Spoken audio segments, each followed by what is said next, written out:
The higher I climbed, the steeper the drop. I had always known that. Success wasn't just a prize, it was a trap, a tightrope, where the higher you rose, the further you fell. But never in a million years had I expected this. As I lay there, bleeding out, every thundering cheer from the crowd felt like a slap, a mockery.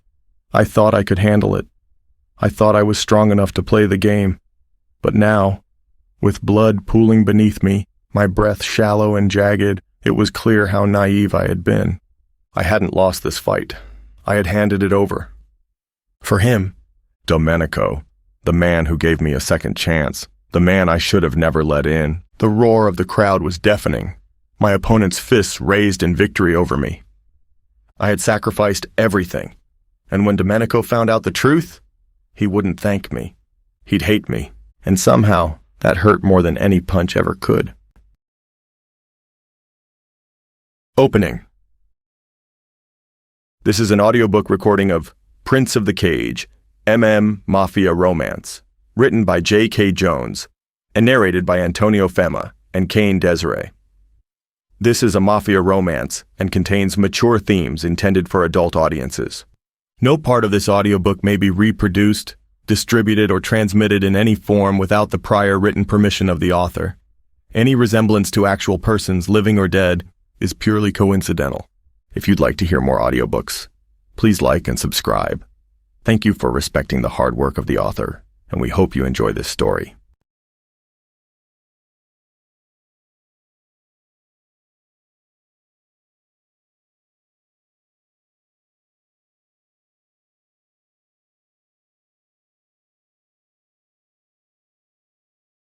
Chapter 1. Adriel. I strutted into the gym like I owned the place, because I did. Chin high, shoulders back, I soaked in the stares, the murmurs. A wink here, a nod there. They knew me. They admired me. I was untouchable. Self-assurance comes from knowing your worth, not from seeking validation. But the higher you stand, the harder the fall. And I never saw mine coming. I dominated every ring, every fight, every poor bastard who thought they stood a chance. My name wasn't just known, it was feared.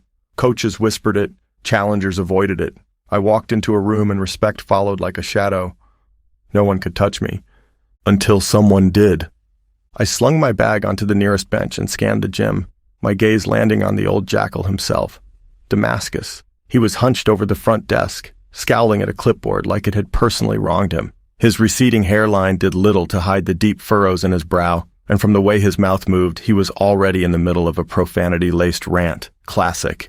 "Hey, old man," I hollered, cracking my knuckles. "You actually working today, or just scaring off new blood with that ugly mug?" Damascus didn't even look up.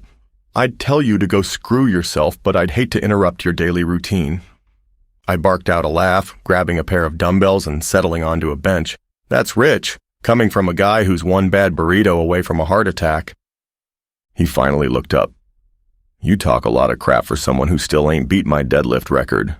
I grinned, curling the weights with slow, controlled pumps. "That record is older than you, and that's saying something." Damascus snorted, shaking his head. "Big mouth, bigger ego. One of these days, kid, you're gonna learn the hard way that nobody stays on top forever." I smirked, rolling my shoulders as I set the dumbbells down with a heavy thunk. "Maybe, but today's not that day." I didn't see the storm coming. I had a fight tonight at La Gabbia Faro. It was the biggest fight of my life, worth 10 big ones, more money than I had seen in a year. Yeah, things were that bad. I had been laid off twice, fired for kicking the teeth out a guy who had creeped on my sister in the bathroom and charged for breaking his nose, ribs, and pelvis. I made sure he'd never creep again. I was, by definition, a mess. But one thing I did know was fighting. In the cage, I turned into an animal. Even the bars couldn't hold me. Not that I would ever let them. "You good?" Nick strutted over to me, cocking a brow. "Yeah? Why?" "Daphne said you didn't call back." I almost cringed. Why did I have to sleep with my best friend's sister? It had been a recipe for disaster, and one thing I immediately regretted right after. Nick was staring at me. His brown eyes were round with interest. but I could see the irritation in his shoulders at having to be the one to ask. It was a dick move, and I instantly regretted it. "Look, bro." "Save it," Nick scoffed, shaking his head. "I told her you were a player." "Sorry, man," I shrugged, and Nick rolled his eyes. "I'll make it up to you. I promise." Nick scoffed. "You're a jerk, and you love me for it." I grinned, but it slipped when I saw the way Nick hesitated, rolling his shoulders before speaking. "The prince has returned." His voice was low, like he wasn't sure he should even be saying it. "Domenico Virelli, from the Virelli family." I stilled. The gym around me faded, the clang of weights, the rhythmic thud of the speedball, the smell of sweat and cheap detergent. None of it mattered anymore. This was New York, the Bronx.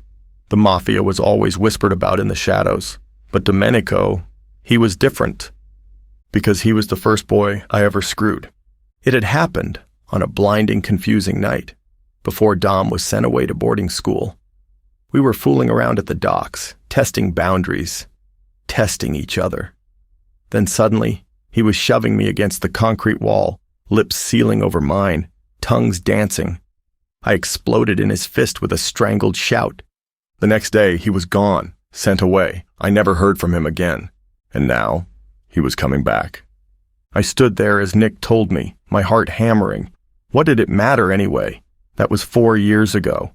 Domenico was coming back, and little did I know. This was going to tear my entire world apart. Years ago, Domenico Virelli walked away from the underground MMA scene and the ruthless Mafia empire that ruled his life. Now he's back, stronger, deadlier, and determined to take back what's his. But the city has changed, and so have I, the man who once had his back. Nick worked his jaw, eyes flicking toward the speed bag like he wasn't sure if he wanted to hit it or me. "Dom didn't just come back for a visit," he said finally. "He's here to clean up. The rats have escaped their cages. It's time for a cleanup." I didn't need to ask what that meant. Nick gave me a look and I nodded. For the family. Everything was for the family. Suddenly the doors banged open. Someone came tearing into the gym, screaming at the top of their lungs. "I saw something! Oh God, someone just got shot outside." The air in the gym went unnaturally still. Every breath, every movement just stopped. The only sound was the man's ragged breathing as he stood there, wide-eyed and trembling. It was obvious by his clothes, torn, grimy, reeking of piss, that he was homeless. His matted hair clung to his forehead, his teeth busted, yellowed, some cracked, and black at the roots. The stench rolling off him was enough to make my stomach turn. Damascus didn't move, but I did. I strode toward the man, slow and deliberate. His eyes darted to the others, the wall of muscle rising from the benches and weights. "Where did you see that?" "Just out back," the man screamed. "Call the police! Someone! Anyone!" I grabbed the collar of his shirt, yanking him close, forcing him to look at me, deep into his wretched eyes. "You didn't see anything." "But I—" "Did you hear me?" My voice was soft, deadly. "You didn't see anything." The man froze, mouth gaping like a fish out of water. Then slowly, he swallowed. "Right. Yeah. Nothing. Sorry." His gaze darted around again, taking in the weight of every man staring him down. He shrank back, gulping. "Sorry, I wasted your time." I flashed him one of my most charming smiles. "No problem. Have a good day." The guy scrambled out the door, looking back every 10 seconds, his face ashen with fear. My smile disappeared the second he was out of sight. "Kill him." "On it!" Nick sniffed, already moving. A few guys flanked him as he stepped out the door. Damascus shook his head and walked back into his office, and I followed after him. Damascus's office was as cluttered as ever. Papers stacked haphazardly, the scent of cheap cigars and sweat clinging to the air. He lowered himself into his creaky old chair with a grunt, rubbing at his knee like it was acting up again. I leaned against the doorframe, arms crossed. "You worried about me, old man?" He scoffed, lighting up a cigar. "Worried you'll screw this up, yeah."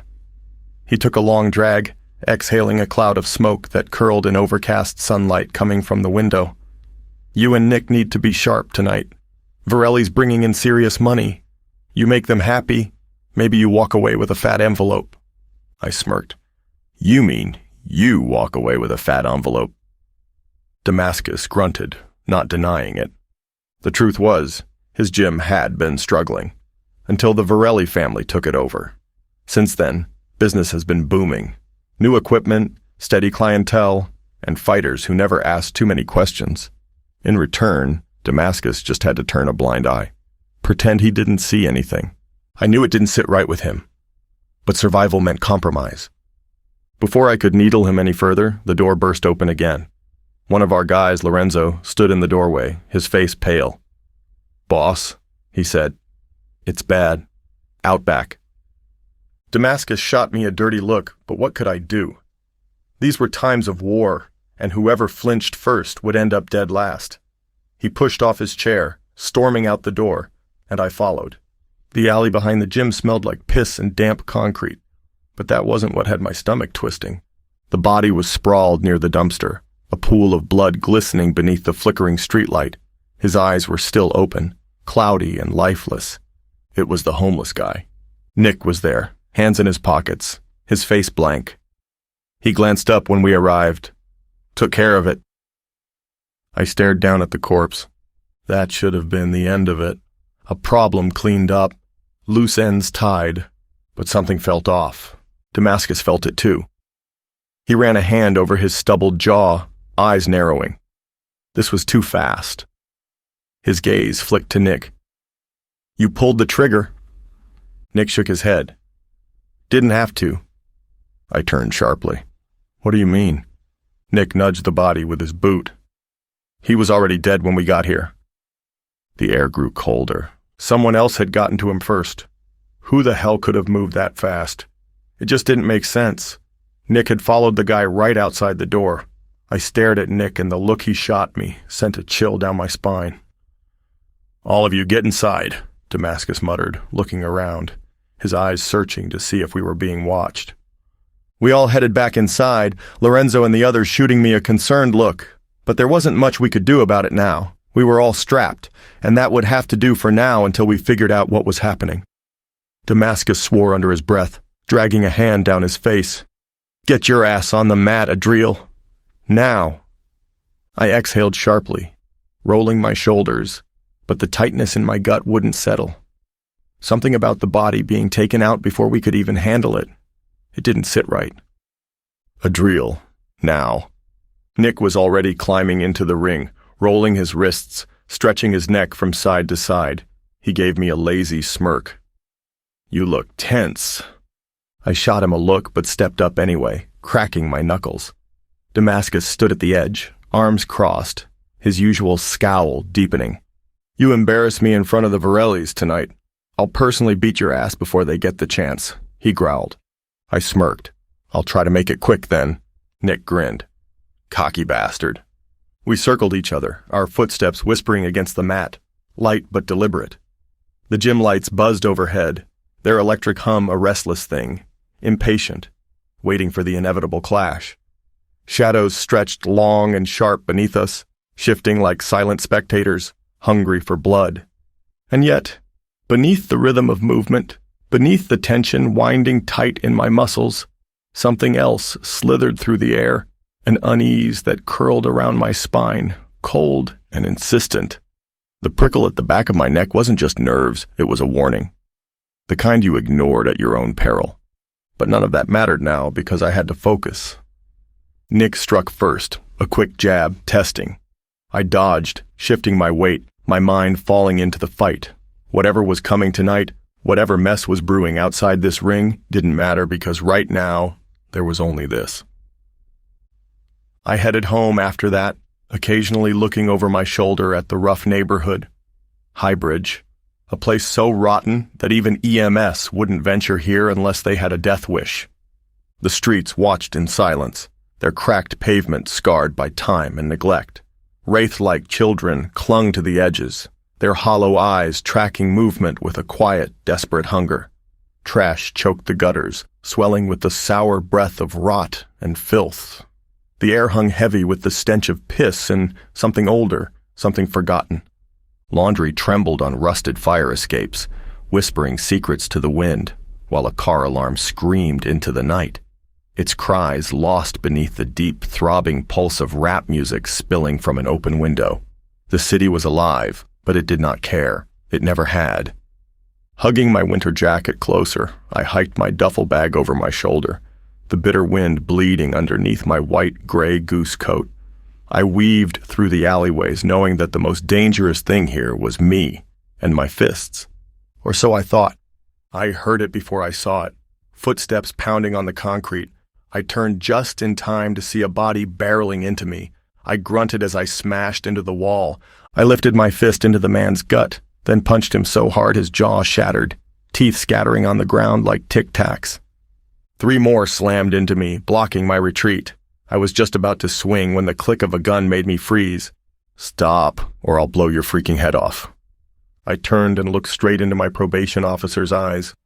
"You're under arrest for the murder of Haruki Yonezato. You have the right to remain silent. If you need an attorney, one will be provided for you." I let my head fall as they turned me around and cuffed me.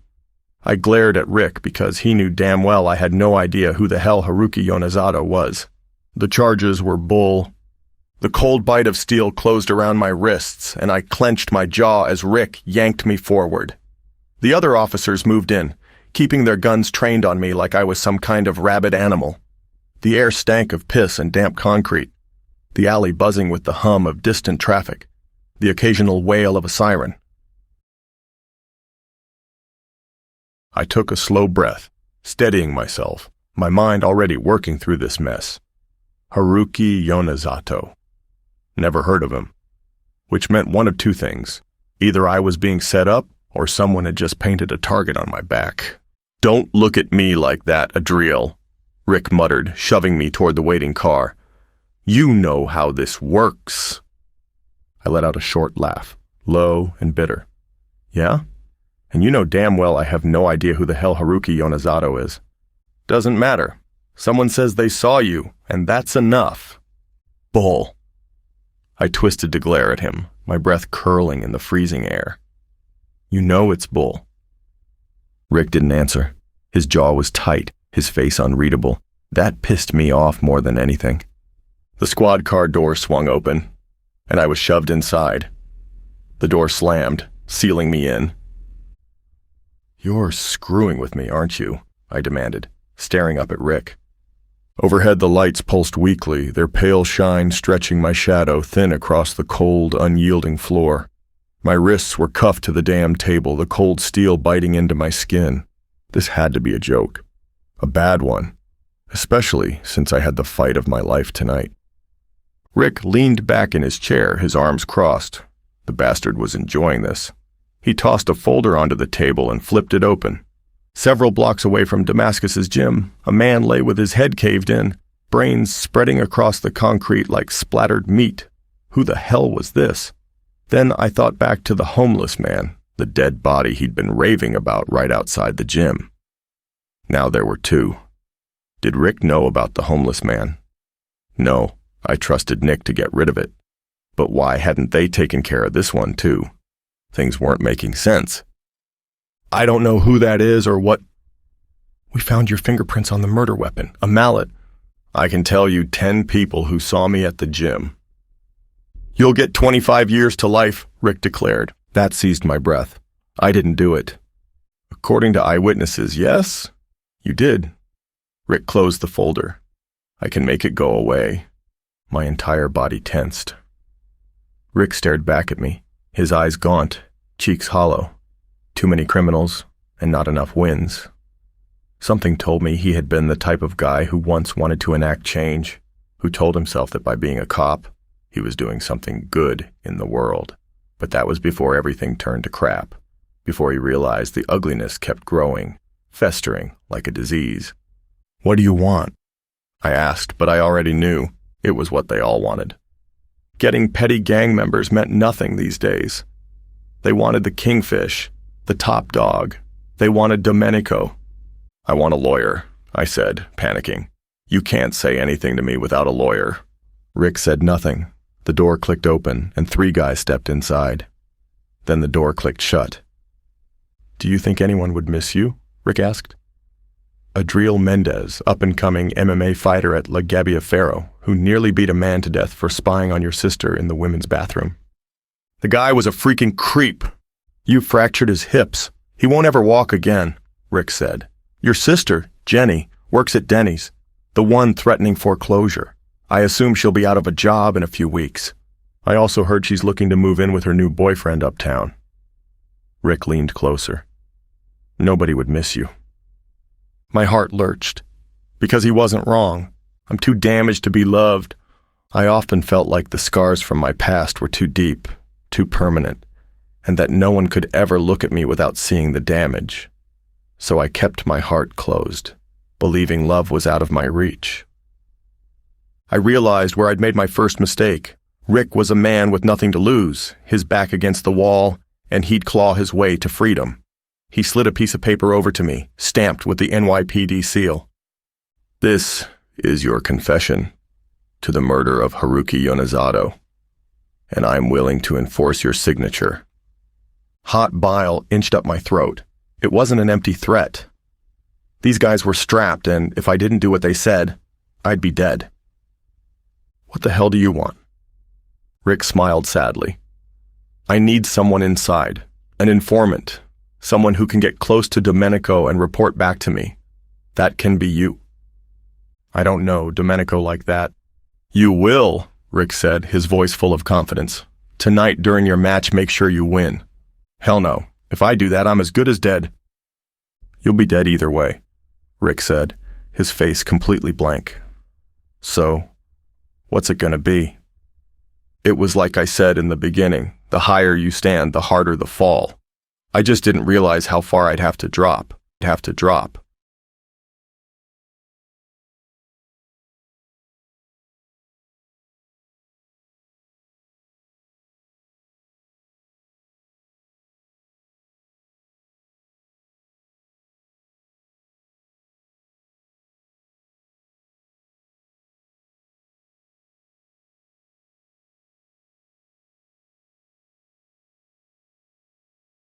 Every gesture a carefully placed illusion, draped in black, the only glint of color the gold chain at my throat.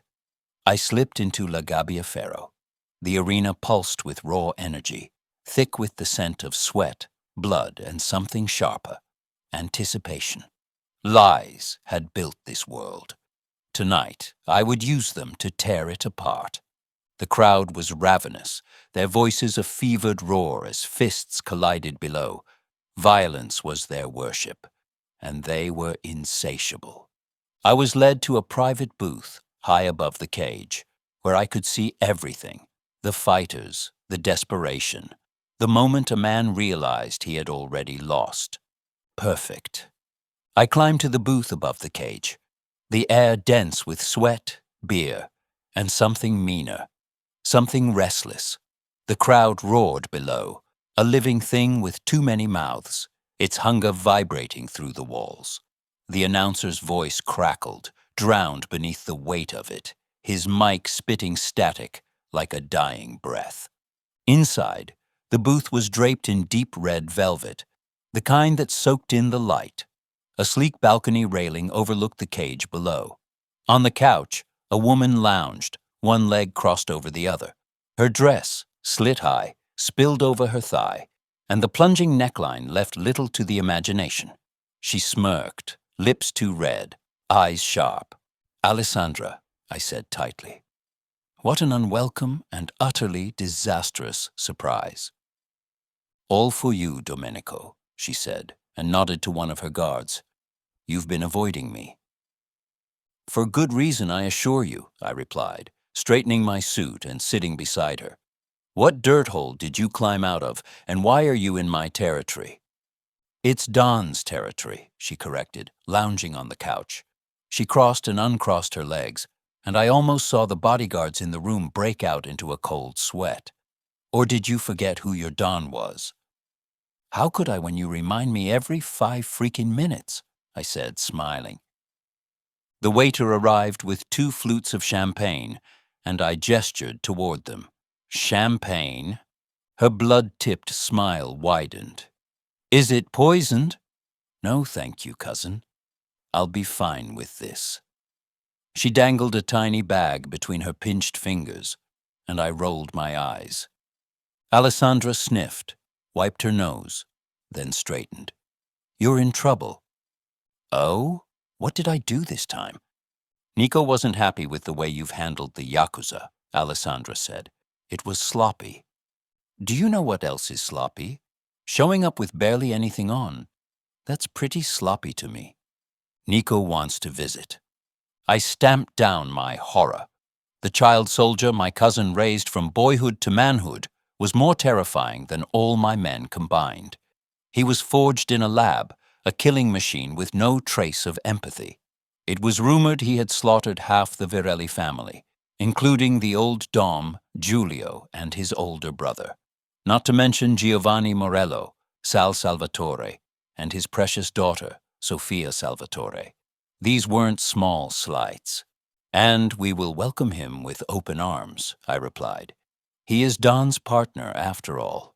Although many wondered if it was a hostage situation. Was Don really leading the Mafia? Or was it truly his little demon spawn? I drained my glass, avoiding Alessandra's questioning gaze.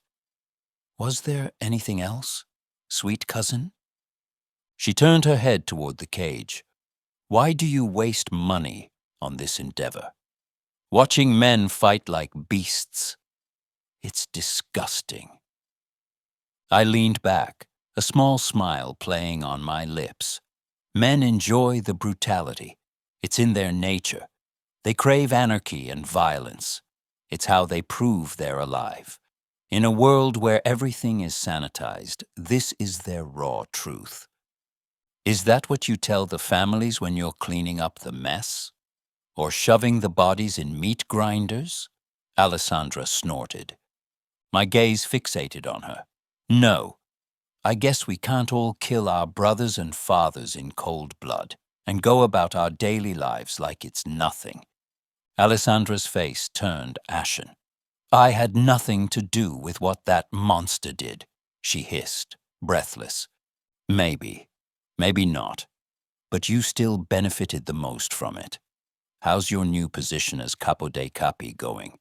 Still want to throw stones in the glass house you've built?" She stood, her dress flapping around her. "Do you know what? I think I want to go home. This place smells like crap." "Forgive me for not seeing you out," I replied. She left with her bodyguards, and I sank back into the couch. Being unpleasant took a lot out of me, but seeing her always rankled me. How could she just watch her father and brother be slaughtered? I knew the Virellis wasn't the most upstanding, but that had been my uncle and my other cousin, Lorenzo Virelli. All of them gone in one night. The entire mansion was slaughtered, with Don crowning himself king. Most people in the families didn't say anything, but it was enough to make anyone's stomach roil. As for the Yakuza, well, I had my own plans for them, and if Don had a problem with it, he could send his pet to oversee me. Nico was formidable, but I was cunning. "Boss, you've finally arrived." Rico strolled into the room and sat down beside me. "Hey, where's the entertainment? I ordered some girls here." "I didn't come here for that," I replied tersely. Not that most people didn't already gather that I had very specific tastes, and nothing Rico could offer me in this disease-infested place would have been even remotely close to it. La Gabbiaferra wasn't exactly a dump, but it was a step up from that. Rico had invited me that night to introduce a brand new fighter, someone he was confident would bring La Gabbiaferra back to its glory, considering the place had been bleeding him money. It wasn't even worth the money laundering that went through because this place had barely been hanging on as it was. The underground fights had brought too much unwanted heat from the police, not to mention the fighters who had accidentally gotten killed. The lawsuits against the place had been a mile high, and I was sick of it. I wanted to bring back dignity and class to the sport. I wanted something with integrity, something steeped in illegality and moral corruption.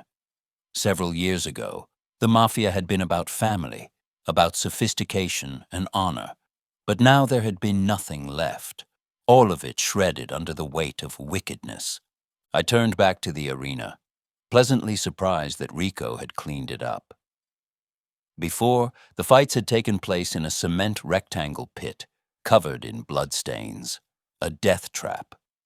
Now it looked like an actual MMA ring, with mats around the octagon, proper cushioned guardrails and gates, with La Gabbiaferro scrawled at the bottom. It was a good start, and much preferable to mindless carnage. The alcohol kept flowing, the pit looked nicer, and once Rico cleaned up the back rooms, we could get some investors in here to start turning more of a profit on the bets, instead of violence for the sake of it. MMA fighting was an art, stylistic, and it was a damn shame to me that so many men lost their lives because of someone else's negligence. Sure thing, boss. Rico shot me a greasy smile. How about a drink? You do drink, right? Or did those posh fancy schools suck the fun out of you, along with any trace of personality? He heckled. I shot him a cold smile. I drink when it's worth my time, Rico. But I hope you're not betting on me indulging tonight. I paused, letting the weight of my words hang in the air. Considering how your little empire's been bleeding cash, you better pray I do drink. Might help you forget how badly this place is going under. Rico gulped, then snapped his fingers at the waiter to bring us some scotch. The fight was about to begin. The lights dimmed, and a hush fell over the crowd. Then, the doors to the cage swung open. In walked Beast. He was built like a tank, every muscle tense beneath his skin. His sleek black belt hung from his waist. A receding hairline framed his face, which was covered in old scars. The strobe lights flickered, painting his rough features in sharp, violent flashes. The crowd roared, eager for the blood to spill. The place certainly leaves much to be desired, but there's something about it that calls to me. I'm not the type to revel in mindless violence, but from a business standpoint, I can't deny the pull, the brutality of it all, the raw, savage way the men in the pit throw themselves at each other, punching, kicking, maiming, until they're nothing more than bloodied, bruised husks, has an undeniable appeal. It's primal, like something out of a nightmare. And as much as it makes my stomach twist, it gets my heart pumping. It's savagery in its purest form, and for some reason, I can't look away.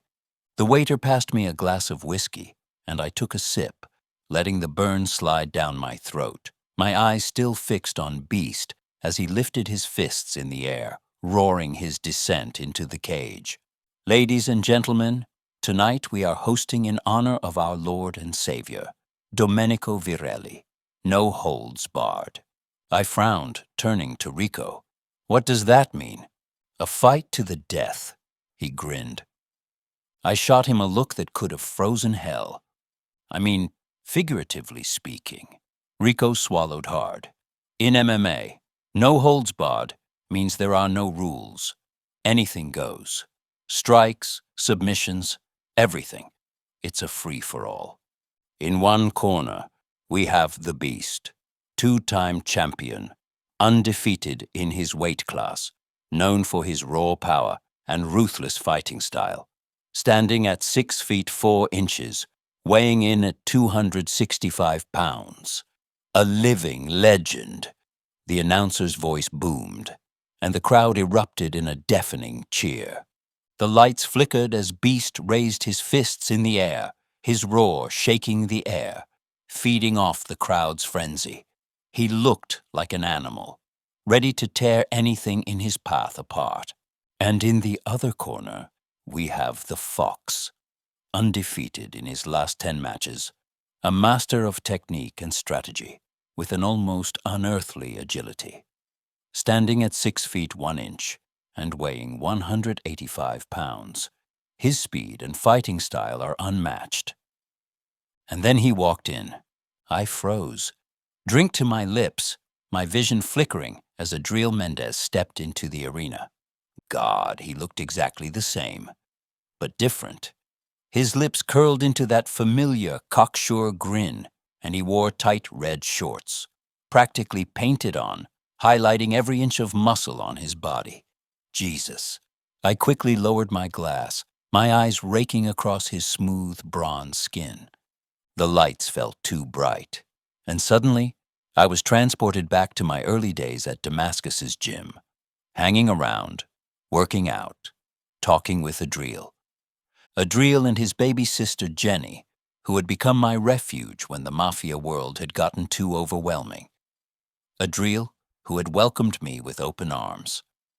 Then that steamy night at the docks, the air crackling with tension, his hot breath on my cheek as he panted my name. Domenico. 10 years had passed, but I could still remember the taste of him. A fire ignited low in my gut, burning outward as I watched him command the room, the way he owned it, like he was untouchable. But tonight was different. Tonight there were no rules, no holds barred. A fight to the death. Figuratively speaking, of course. Adriel might not walk out of that cage alive. A cold, twisting sensation spiraled through my abdomen, tightening like a clenched fist. I couldn't let that happen. Not to him. But in this world, a single wrong move could end it all. And I couldn't be sure which one of us was going to make that mistake first. The bell rang, and Beast charged like a wrecking ball, fists raised, eyes burning. The cage groaned beneath his weight. Adriel moved like smoke, slipping just out of reach. He bounced on the balls of his feet, light, patient, watching, calculating. But this wasn't a game. A fight like this didn't end with a tap-out. It ended with a man broken, bleeding, maybe worse. Beast swung, a wild, looping right hook. Adriel ducked, pivoted, and countered with a crisp jab to the ribs. A sharp, punishing crack.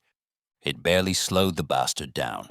Beast swung again, this time an elbow, brutal and fast. It connected. Adriel's head snapped back, staggering for a moment. A sick, twisting feeling curled in my gut.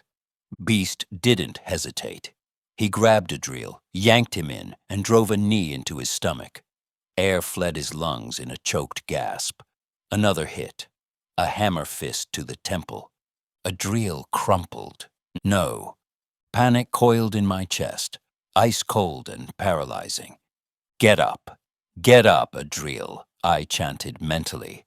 He braced against the mat, shaking his head, willing the world to stop spinning. Beast loomed over him, raising his fist for the kill shot. Not yet. Adriel dodged it quickly. Then Beast swung, but missed. Adriel struck, an uppercut, sharp and sudden, snapping Beast's head back. Then the momentum shifted. Adriel surged forward, grabbing Beast's arm, twisting. A textbook arm dragged into a rear naked choke. Beast thrashed, his veins bulging, spit flying as he fought against the hold. But Adriel was locked in, a python squeezing the last breath from its prey. The seconds stretched, too long, too tense. Beast's movements grew sluggish. His body jerked once, twice, then slumped, out cold. The ref rushed in, checking for signs of life. The crowd erupted, but I barely heard it over the roaring in my ears. Adriel let go, rolling to his feet, chest heaving, sweat dripping from his brow. He turned, eyes locking onto mine. A slow, wicked smile curled his lips. Like he knew, like he always knew. And me? I was still gripping my drink so tight my knuckles had gone white. Wow, that was one hell of a fight. Rico's voice snapped me out of it, and I released a breath. He slapped me on the back and I almost shrugged his arm off me, but I stamped down my disgust. Yeah, I set the glass down, and it was immediately refilled. I'd like to meet the champion, Rico's mocha eyes turned into saucers. Yes, sir. Right away, sir. Just call me Domenico, sir was my father's name. I deadpanned. Rico burst into hysterical laughter, slapping his knee like I'd told the funniest thing in the world. That's a good one. Ha ha ha. I rolled my eyes. Are you going to get him or not? Sure, sure. Rico patted my spine and then stood, slicking back his already greasy hair and heading out the door. Another, I ordered, tapping my glass against the table. My fingers trembled, the ice clinking too loud in the quiet between rounds. My pulse pounded at the base of my throat, an unsteady, jittery beat. 10 years. 10 damn years. And Christ, he looked amazing. I strode over to the balcony, my fingers gripping the railing, the cold metal grounding me. Below, the crowd buzzed with energy, their voices overlapping in drunken cheers and hushed bets. Then I saw Rico at the edge of the ring, waving Adriel over with a sharp flick of his wrist. Adriel hesitated, rolling his shoulders and wiping sweat from his brow before stepping toward him. Rico cupped a hand over Adriel's ear, whispering something to him. Adriel looked up as he nodded. They were coming up. I resumed my seat on the black plush couch, spreading out, trying to look as composed as possible. May I present Adriel Mendez, Rico said proudly, puffing up his chest. One of my best fighters, and the one who's going to bring La Gabbiaferro out of the gutter. My eyes moved over him, trailing down his thin lips, curved upward in that signature smirk, his dark green eyes gleaming with something unreadable. His arrogance was suffocating, and it was the one thing about him I could never forget. Adriel didn't speak. He just stood there, staring straight ahead. But that damn smirk of his was unmistakable. He wouldn't acknowledge me unless I acknowledged him first. The brat. I took my time, regarding him, sipping my drink as if he were of no significance. "Does your dog speak?" I asked snidely. Rico sputtered in shock, glancing between us, but Adriel's smirk only deepened. "I do more than speak," he said smoothly, tilting his head. "I bite too." "Do you crawl and beg as well?" I drawled, letting the words stretch out. "I have a treat. Maybe you can sit in my lap and I'll feed them to you."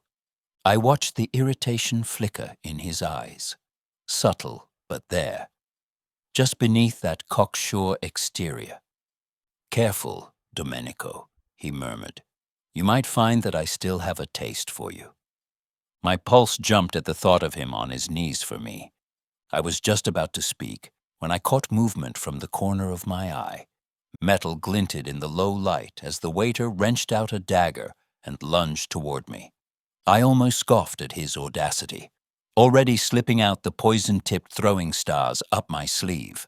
But before I could react, Adriel darted forward. Blood spattered as knuckles met bone, a sharp, wet crunch splitting the air. The waiter lurched back, hands clawing at his ruined face, a choked howl bubbling from his throat. Adriel moved before the man could recover, a sweep of his leg sending him sprawling, limbs folding like a felled marionette. His cries curdled into the floor, swallowed by the weight of his own wreckage. My bodyguards shouted, descending on him, pummeling him before dragging him out. I turned to Rico, my gaze colder than the Arctic. "Domenico." He fell to his knees, his face pale with terror. "I have no idea who this man is, and the fact that he was in my establishment brings me shame." I resisted the urge to kick him off me. Rico had been trying to kill me for years. He'd only gotten more and more brazen as time went on. "Of course you wouldn't, my dearest friend," I cooed. "A well-timed lie can buy me the time I need." Rico relaxed, kissing my knuckles in gratitude. "But he was one of your employees," I mused, watching as Rico froze, "which means I'll have to increase my shareholdings of this company for fair compensation for this slight. You understand, don't you?" But Domenico, I'm sure you can see yourself out, I cut in smoothly. I'll have my lawyers draw up the contract. Dismissed. Pure hatred filled Rico's eyes, but he lowered them, forcing himself to comply. He stood, brushing lint off his cheap jacket, and stormed out the door with a huff. Adriel and I looked at each other, and then Adriel burst into hysterical laughter. Ha ha ha! You crazy jackass, Adriel laughed, and I stood, dragging him into a hug. It's good to see you. I held him, probably longer than I should have, taking in his clean scent, wanting to taste the sweat dripping down his neck. But I refrained, pulling back. There were a few more cuts on his face, white lines of scar tissue that refused to heal. But otherwise, he was still the same ruggedly handsome bastard I knew and loved. And you as well, friend, I said, patting his cheek. Have a drink with me. I sat, and so did he. How's Jenny?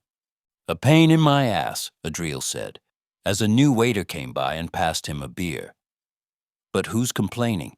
She's got a new boyfriend, some accountant guy who seems good for her, and she's happy. They live with you, I probed.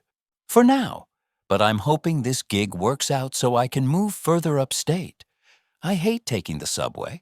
I'm more likely to get stabbed than actually catch the train. I snorted a laugh. True. Why don't you come work for me?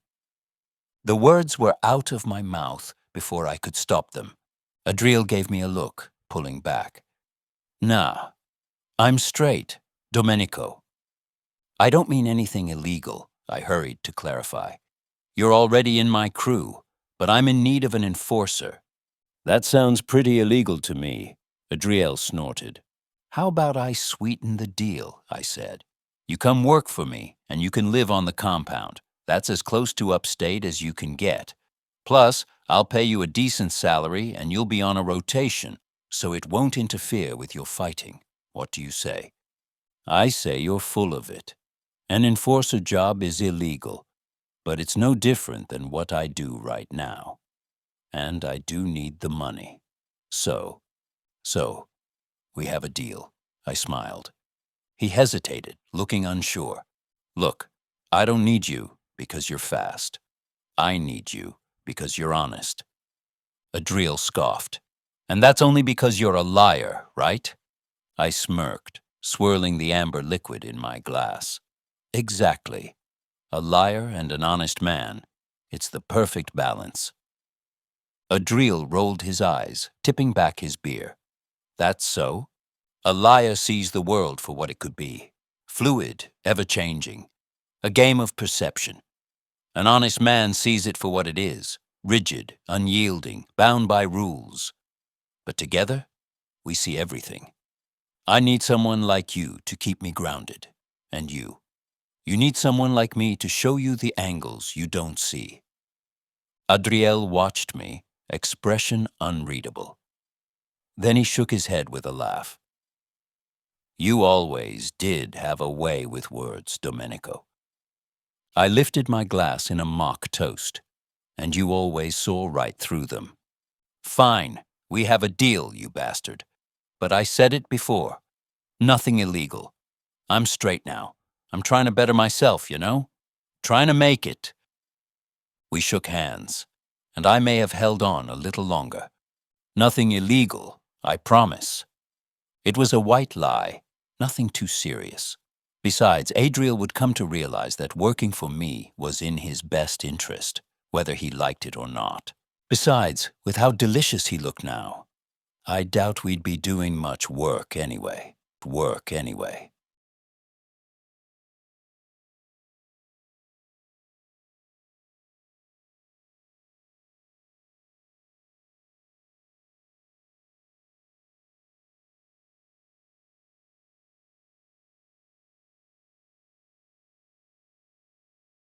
Chapter 3.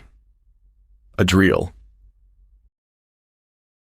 It was completely illegal. I rolled my eyes as Mickey got me booked for the job, explaining the ins and outs of the notorious compound in upscale Manhattan, the marble stone alone costing more than I'd ever seen in my lifetime. I hitched my backpack higher, feeling like a sucker for ever believing anything Domenico said.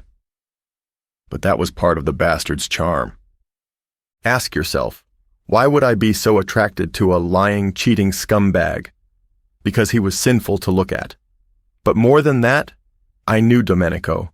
He didn't lie because he wanted to. He lied because he had to. Besides, I wasn't that different. I lied too. And when he found out, I had no idea what he was going to do to me. The longer I stay undercover, the more I wonder if I'll make it out alive, or if I'm already a dead man walking. Rick had insisted on not giving me a wire. It was too dangerous with the AI technology they have now, and I was to contact him in a few days with an update. I had no intention of doing so. Taking this job was a lifeline, a way to keep Jenny and me safe. If Rick couldn't find me, then I couldn't report back to him. Avoidance was key. The Virelli compound was a goddamn palace. White marble everywhere. Solid gold accents catching the light like they had something to prove. Even the air smelled expensive, like leather and cologne, and a hint of something darker underneath. The floors were so polished I half expected to see my future staring back at me in the reflection, if I even had one after taking this job. Mickey led me through the halls, past a lineup of bodyguards. Some I recognized, some I didn't. Most gave me that half nod, the kind that said, "I see you, but I don't trust you yet." Fair enough. I wasn't sure I trusted me either. "Domenico's room is through here," Mickey said, stopping in front of what looked like a regular-ass wall. Then, with a quick press of his palm, a hidden door slid open, revealing Domenico's office. I stepped inside, and this was where the real power lived.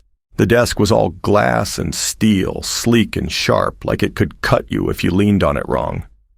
The bookshelves stretched to the ceiling, filled with leather-bound volumes I was willing to bet he never read, but kept around to look intimidating. And the security system? State-of-the-art, blinking in the corner like an all-seeing eye, quietly recording everything. If the cops ever got their hands on this place, they'd have enough evidence to make Domenico disappear for life. I swallowed hard. Mickey turned to me, arms crossed over his chest. He had that easy kind of confidence, dark skin glowing under the light, his full lips twitching with amusement. "Any questions?" "Yeah," I said, hitching my bag higher on my shoulder. "Domenico nocturnal or something? When the hell does he sleep?" Mickey let out a laugh, flashing teeth so white they practically glowed. "Here," he said, leading me to another room next to the office.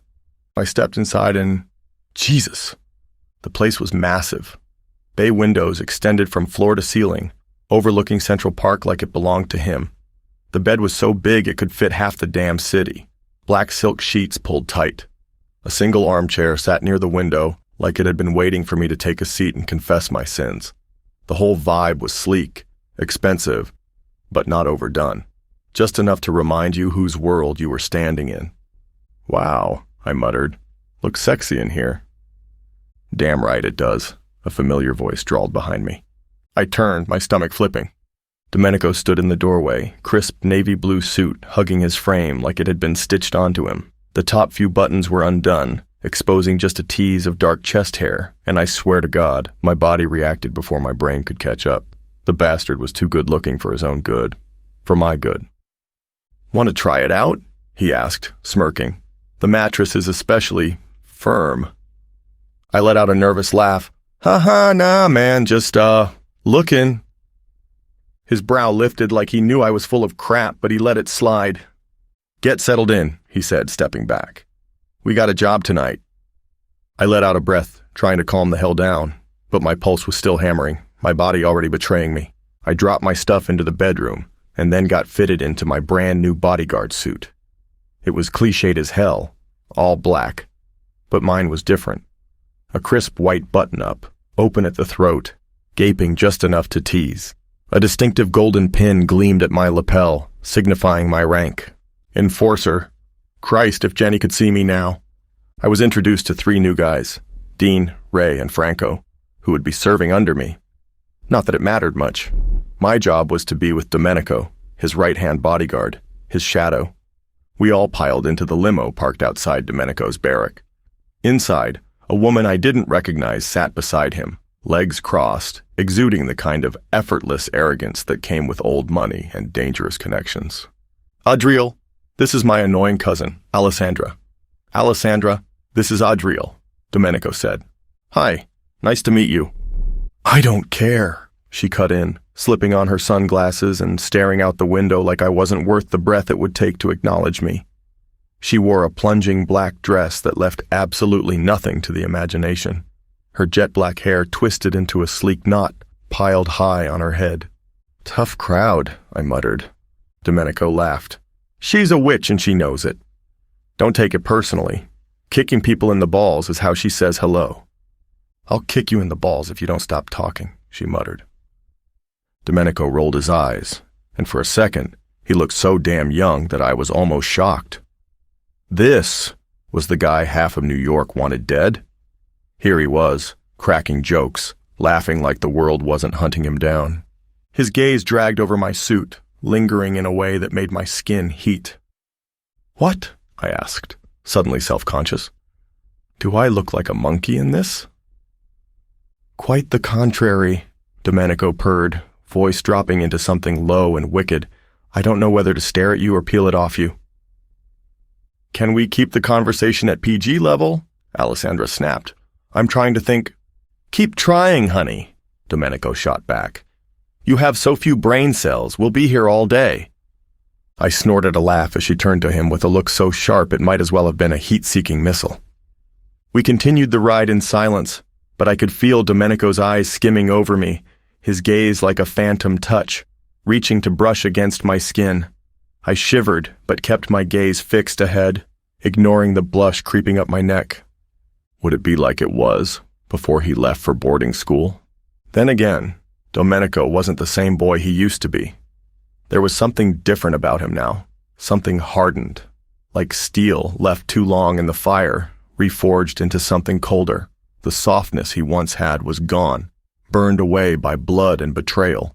His eyes held no mercy, only the weight of decisions that couldn't be undone. I wondered what he'd think if he knew. The thought sent a ripple of fear through me, forcing me to straighten and keep my focus ahead. We pulled up to an old warehouse, and Alessandra was the first to step out, looking like a goddess draped in midnight. Her heels clicked sharply against the concrete as we were led inside. I followed closely behind Domenico. The gun was heavy, pressing into my side like it wanted me to remember it, like it had something to say. I didn't listen. No time for that.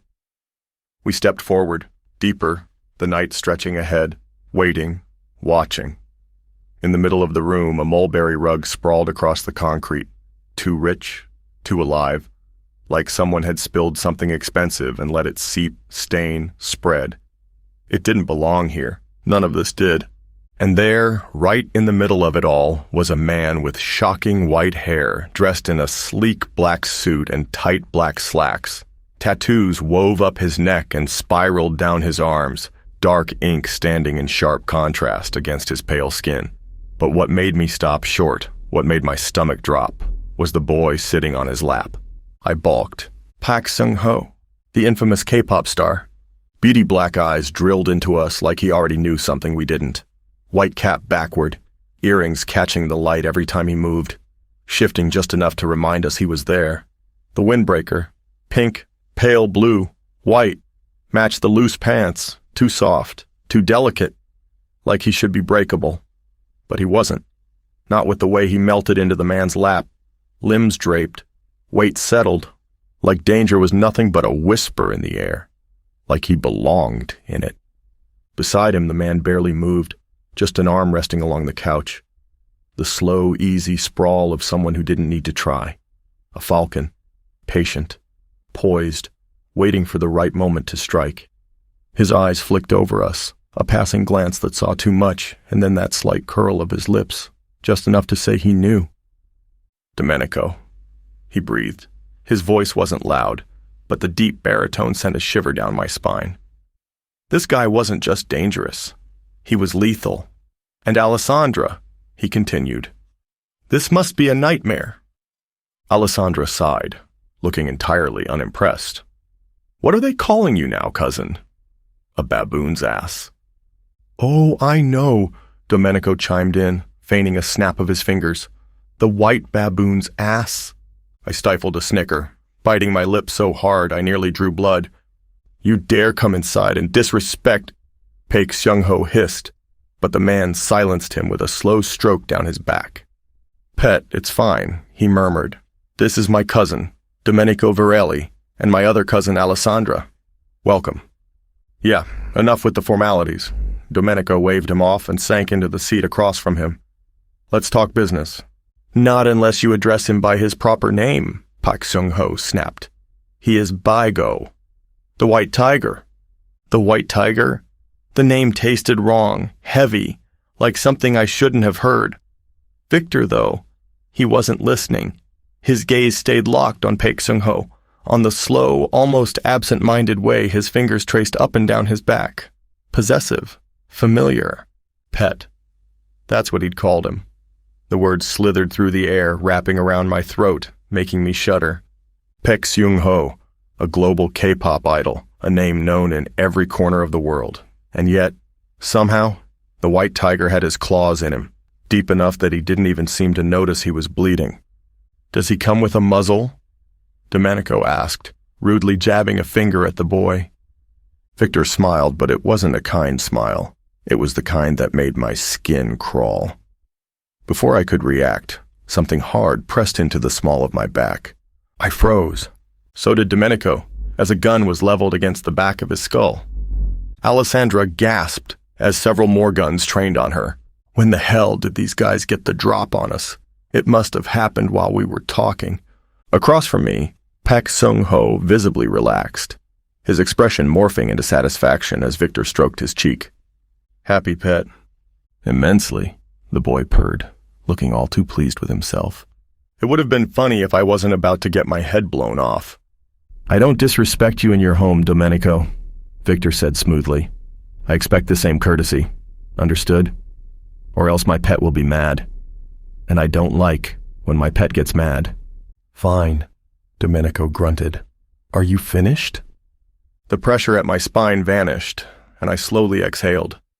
Across from me, Alessandra's shoulders slumped in visible relief as Victor signaled his men to withdraw. "Talk," he said, leaning back as if we hadn't just been seconds from death. "The Yakuza are inching onto our territory," Domenico started. "I can't hold them back for long." "Are you admitting your incompetence?" Victor chuckled. "Finally. That? And Don wants to send Nico over to keep us all in line." Victor stilled. I knew he had heard the rumors. The whispers of Don's rabid dog, the killing machine that had slaughtered half the Virelli family in a single night. "I see," Victor said, his voice measured. "And what would you like me to do about it?" "Nothing," Domenico said, leaning back in his chair. "Just sit there and look pretty, Victor. It's what you're good at." "I don't appreciate your level of sarcasm, Domenico. It's unbecoming." "What's unbecoming is you traveling the world, following your pet around because he has a show, instead of taking care of your territory." Victor's gray eyes hardened into steel. "Is that a threat?" "A promise," Domenico grinned.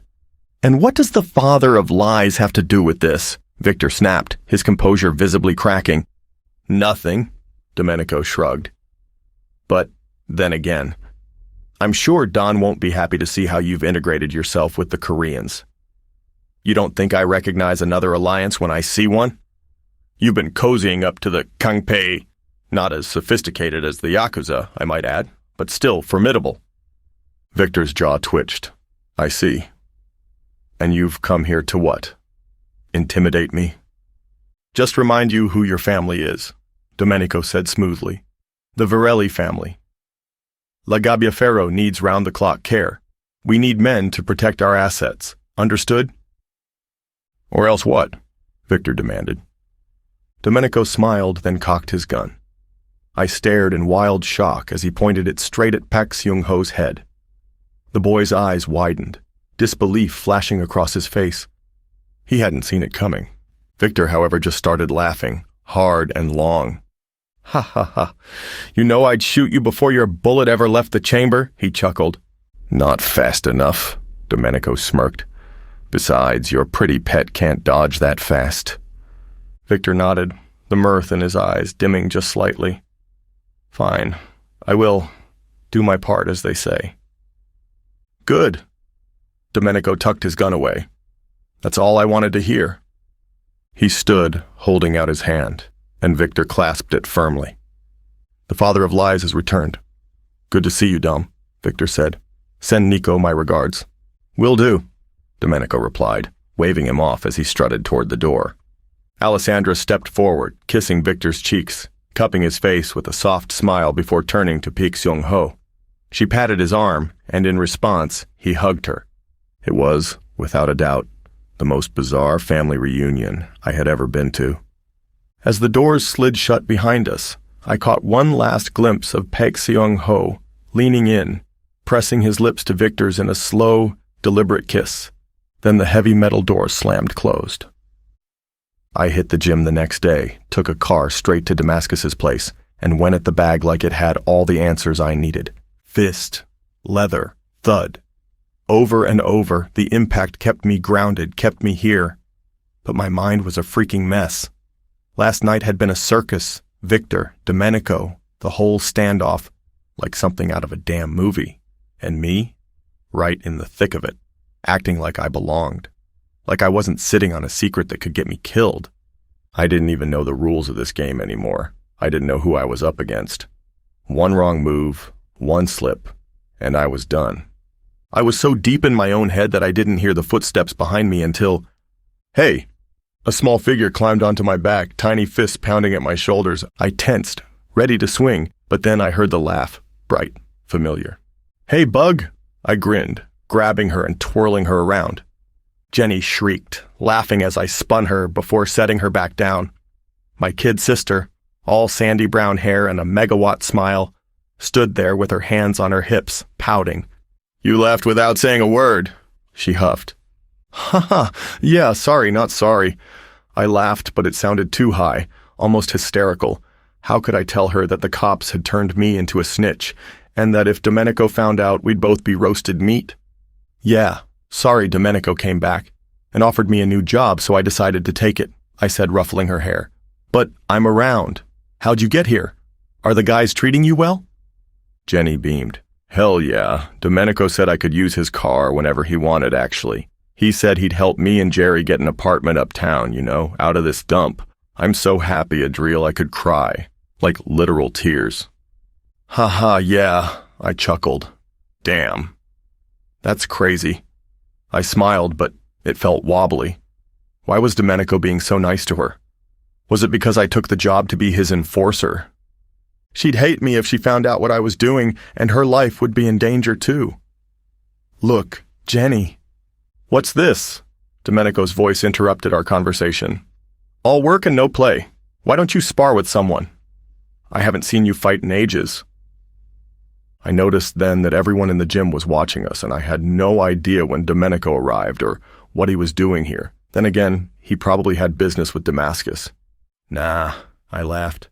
I might kill someone so Damascus doesn't let me fight anyone else who isn't trained, the old Grinch.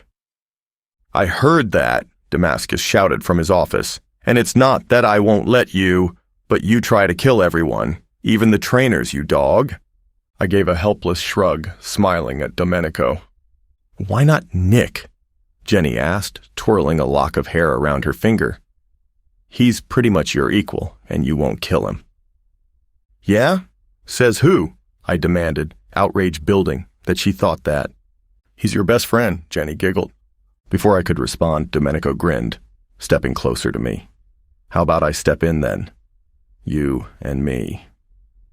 I stared at Domenico like he'd lost his damn mind. You hit your head or something?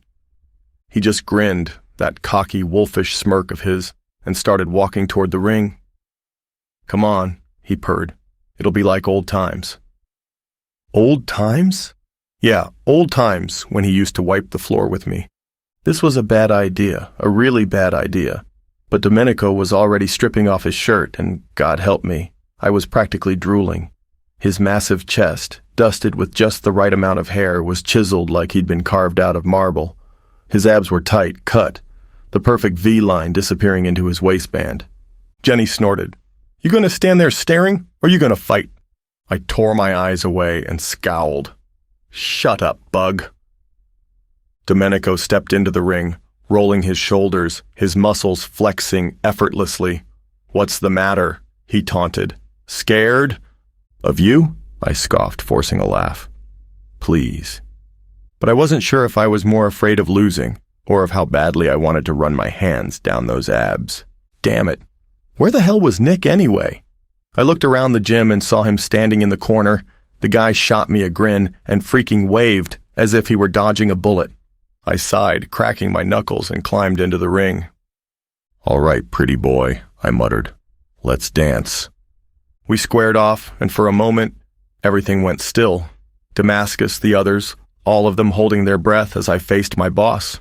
Domenico was fast, lightning fast, a blur of movement that cut through the air with a left hook.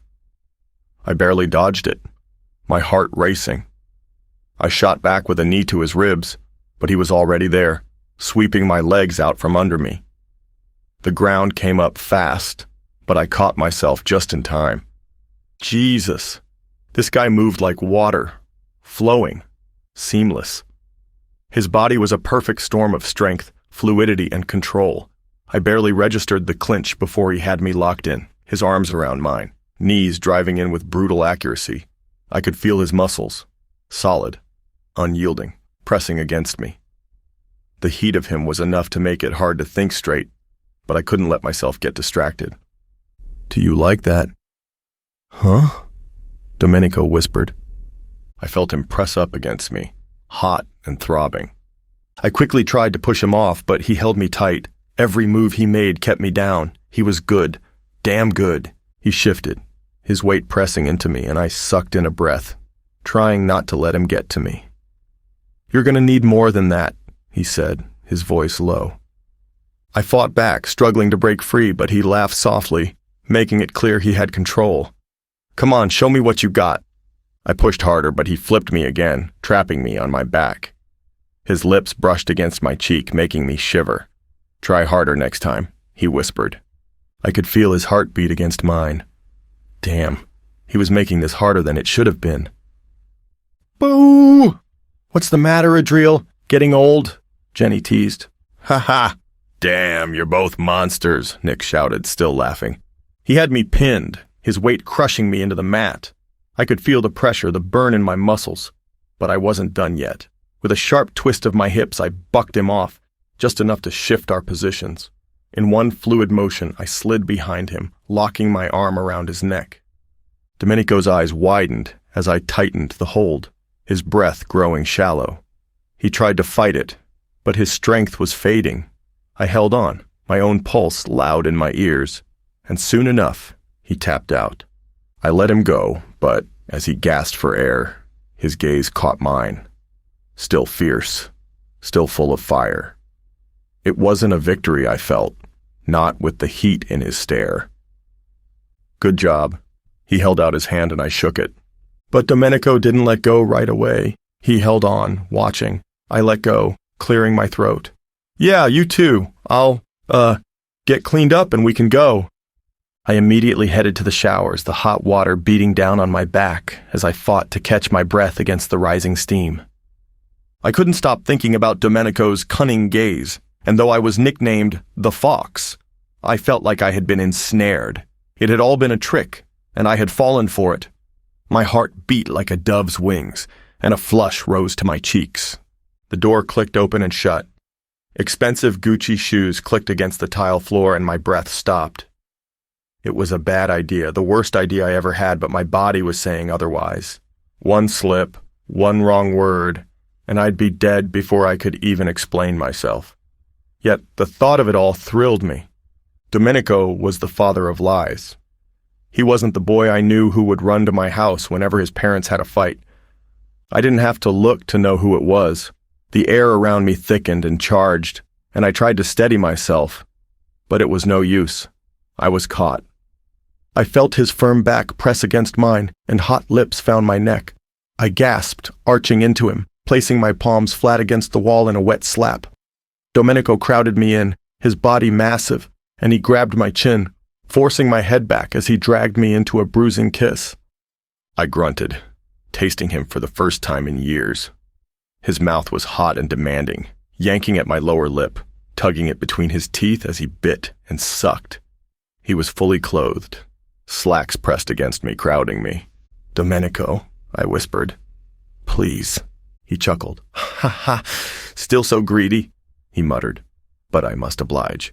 When it was done, I was shaking, hands pressed against the wall as the water turned cold and my skin began to itch uncomfortably. I turned to face him, my lips parted, panting. "Thanks, boss." Domenico arched a brow at me and I flushed. "I mean, that was good." "Well, you've won Employee of the Month, so it's only fair you get something." He grinned, then licked his lips.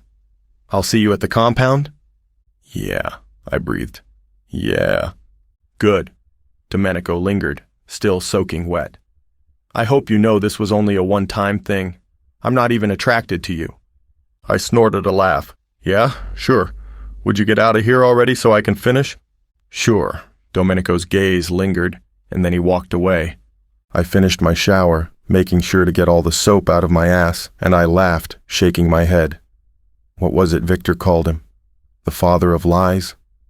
Well, if this is how he acts when he's not attracted to me, I wonder how he'd act if he was. If this is how he acts when he's not attracted to me, I wonder how he'd act if he was.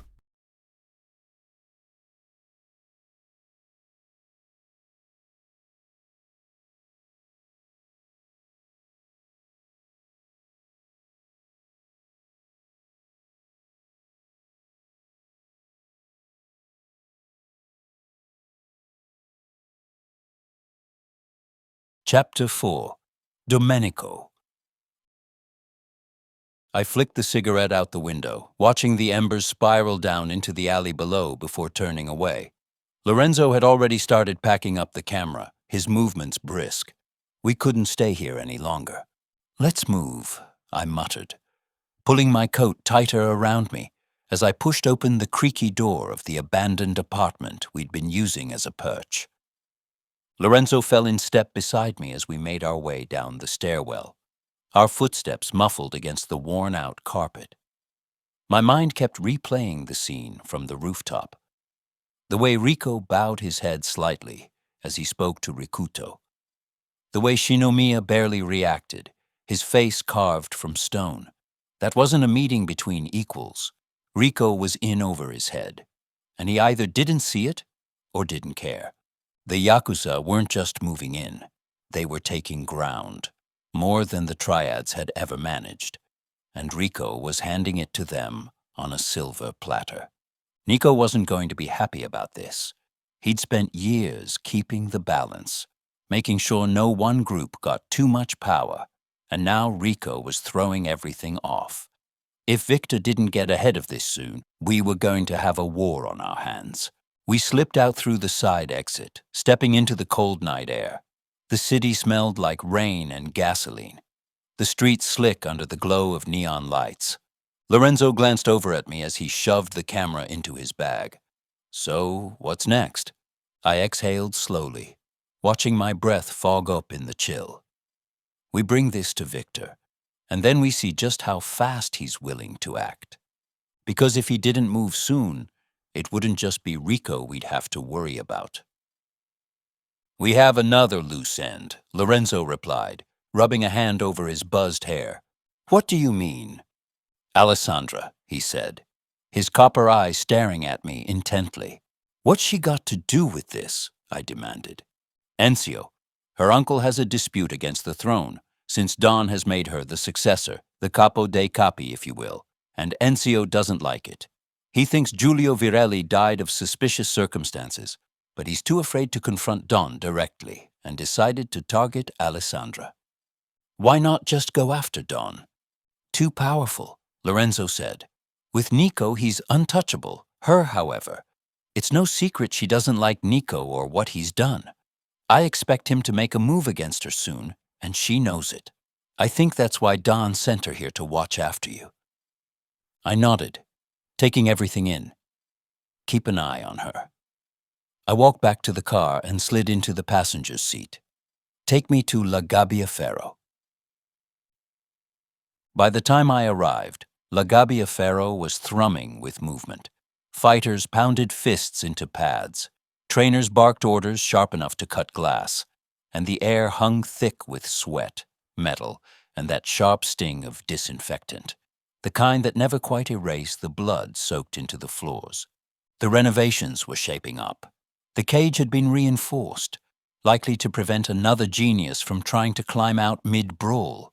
Lorenzo's bar setup was looking decent too, though I had no doubt he'd find a way to overcharge for whiskey that tasted like water. I slipped through the crowd, dodging an argument that was either about money or honor, both equally worthless in a place like this. Lorenzo followed close behind, probably ready to yank me out of whatever trouble I inevitably found. Smart of him. My booth was just as I left it. The best seat in the house. I sank into the chair, scotch in hand, letting my gaze drift over the cage below. The place was coming together, stronger, sharper, built for whatever storm was brewing. Then the door groaned open.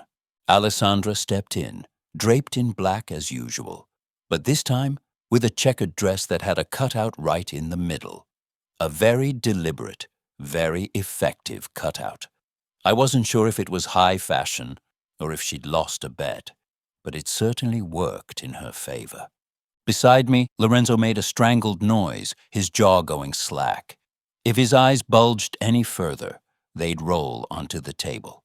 I took a slow sip of my drink, fighting a smirk.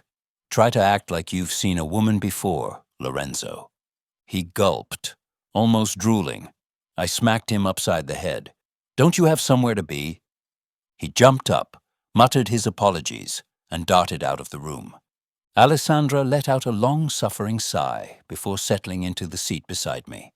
But my attention had already shifted to the man standing just behind her. He was massive. Not just broad, dense, like a slab of muscle carved out of stone. His sheer bulk filled most of the doorway, and the scars slicing over his skin weren't the kind you got from accidents. These were deliberate, earned, a history written in jagged lines. Then there were the tattoos, bold black ink winding down his forearm and creeping up his neck. Russian? Probably. I almost scoffed at the cliché, but something about him made the thought die in my throat. It wasn't just his size, or the way he carried himself like a man who'd never lost a fight. It was the way he looked at Alessandra, like he was already peeling her apart in his head, slow and methodical, enjoying every second. Something about the man set my teeth on edge, an itch at the base of my skull. I took a sip of my drink, watching, waiting.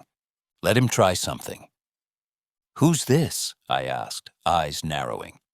"My insurance," Alessandra said easily, smoothing out her dress. "Pretend he's not in the room." I scoffed. "You do realize that's physically impossible, right?" She smirked, crossing her legs as she leaned back. "His name is Dimitri. He's my new bodyguard." I gave her a flat look. Bodyguard. Or human battering ram. Dimitri didn't react, probably because he was too busy standing there like an immovable slab of doom. Alessandra just waved a hand. "He's very professional." I glanced at Dimitri, who still hadn't blinked. "Yeah, looks very personable." "Where'd you even find him?" I asked. "Underground fight club? Russian Craigslist?" Alessandra only smiled, and somehow that was more concerning than any answer she could have given. I let my gaze flicker back to the man in question. He didn't flinch under my scrutiny, his expression unreadable, his posture rigid. Something told me he wasn't just any bodyguard. "Uh-huh," I said, facing her. "So, this is because of Enzio, I assume?" "Stay the hell out of my business, Domenico," she snapped.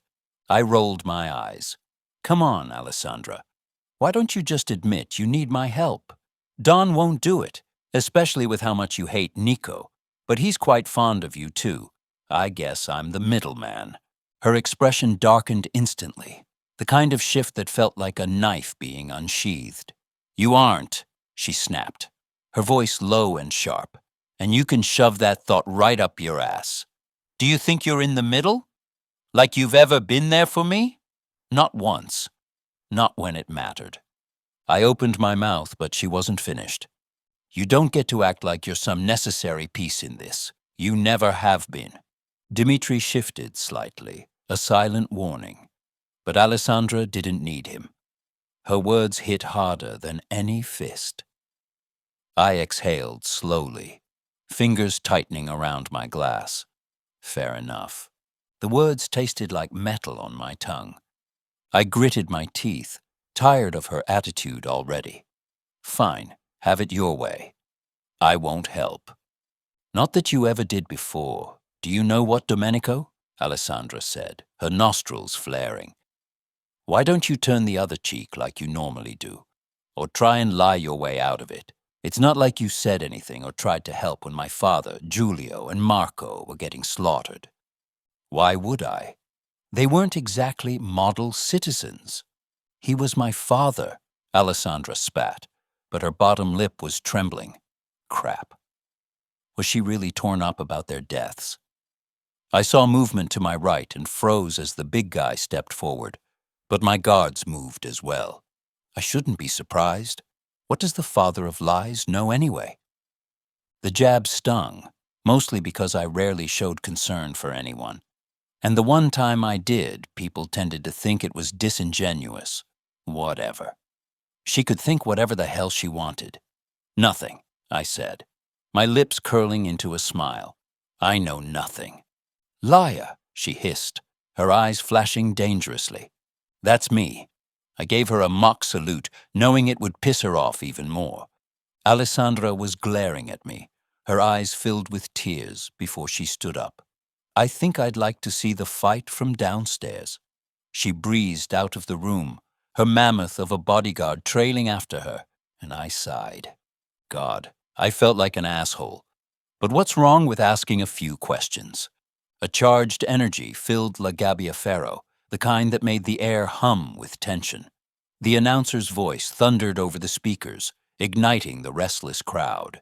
People pressed against the cage, their voices clashing, some shouting in excitement, others taunting, hungry for violence.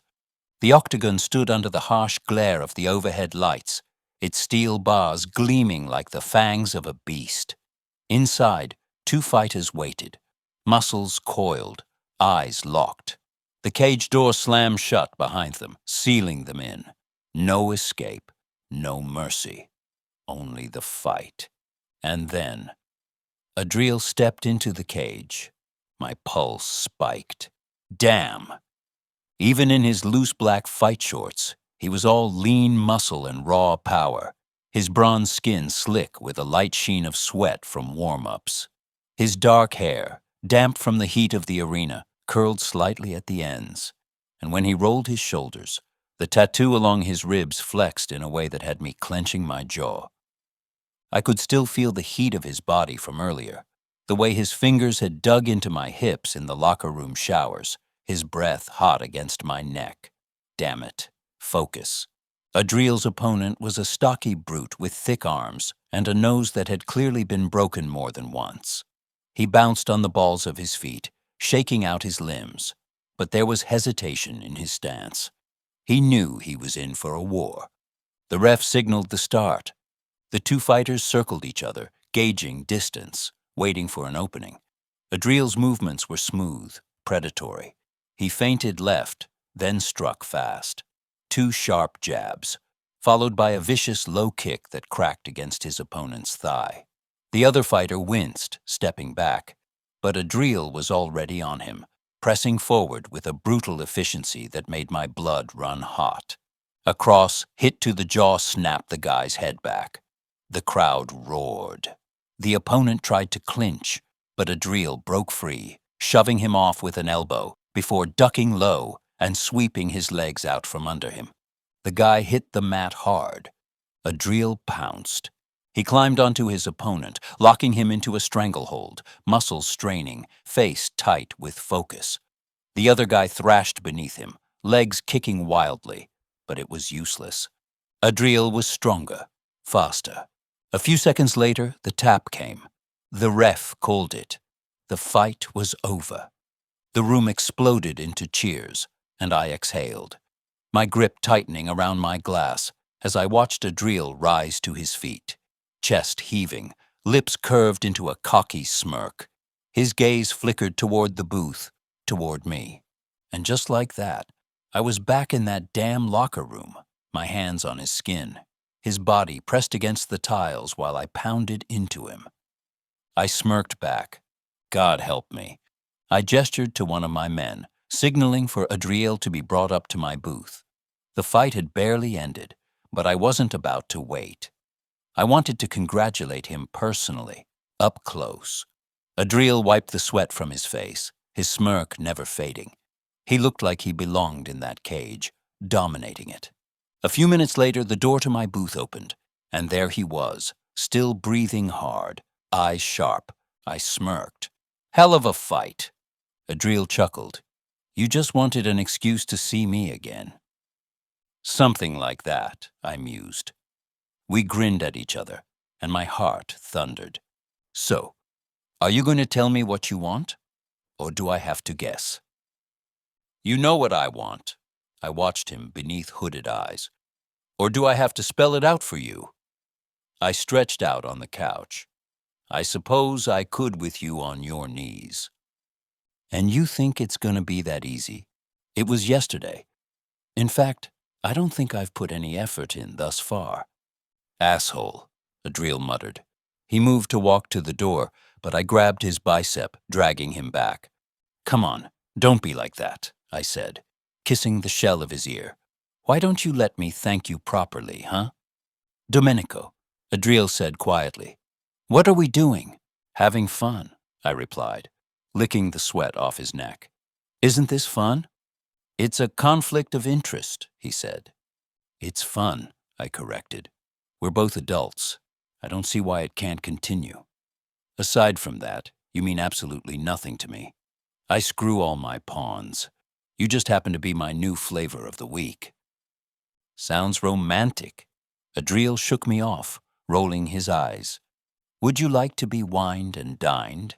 I asked. Honestly? Yes, Adriel replied. Better than you treating me like a dirty booty call and then dropping me the next day. See, that was the thing about an honest man. He wore his truth-like armor, unwavering, even when it hurt. I, on the other hand, was a liar, a master of twisting words, of pretending to be something I wasn't. It was safer that way, easier. But now, with Adriel's honesty laid bare before me, a thought flickered in my mind. Did this mean something to him? My heart rate picked up. If you asked me a few years ago, I would have said yes 1,000 times over. Adriel had been there for me when nobody else was. He'd been my friend, a good friend. But no, this couldn't happen. This was dangerous ground where emotions had no place. But one look into his eyes, and I realized I didn't care. Sometimes the truth was too messy to handle, so you made your own. Fine, I relented. How about dinner? Yeah, next week should be okay. Now, I said. Now? Yes, now. I straightened my jacket. Get your stuff. We'll go to a nice restaurant.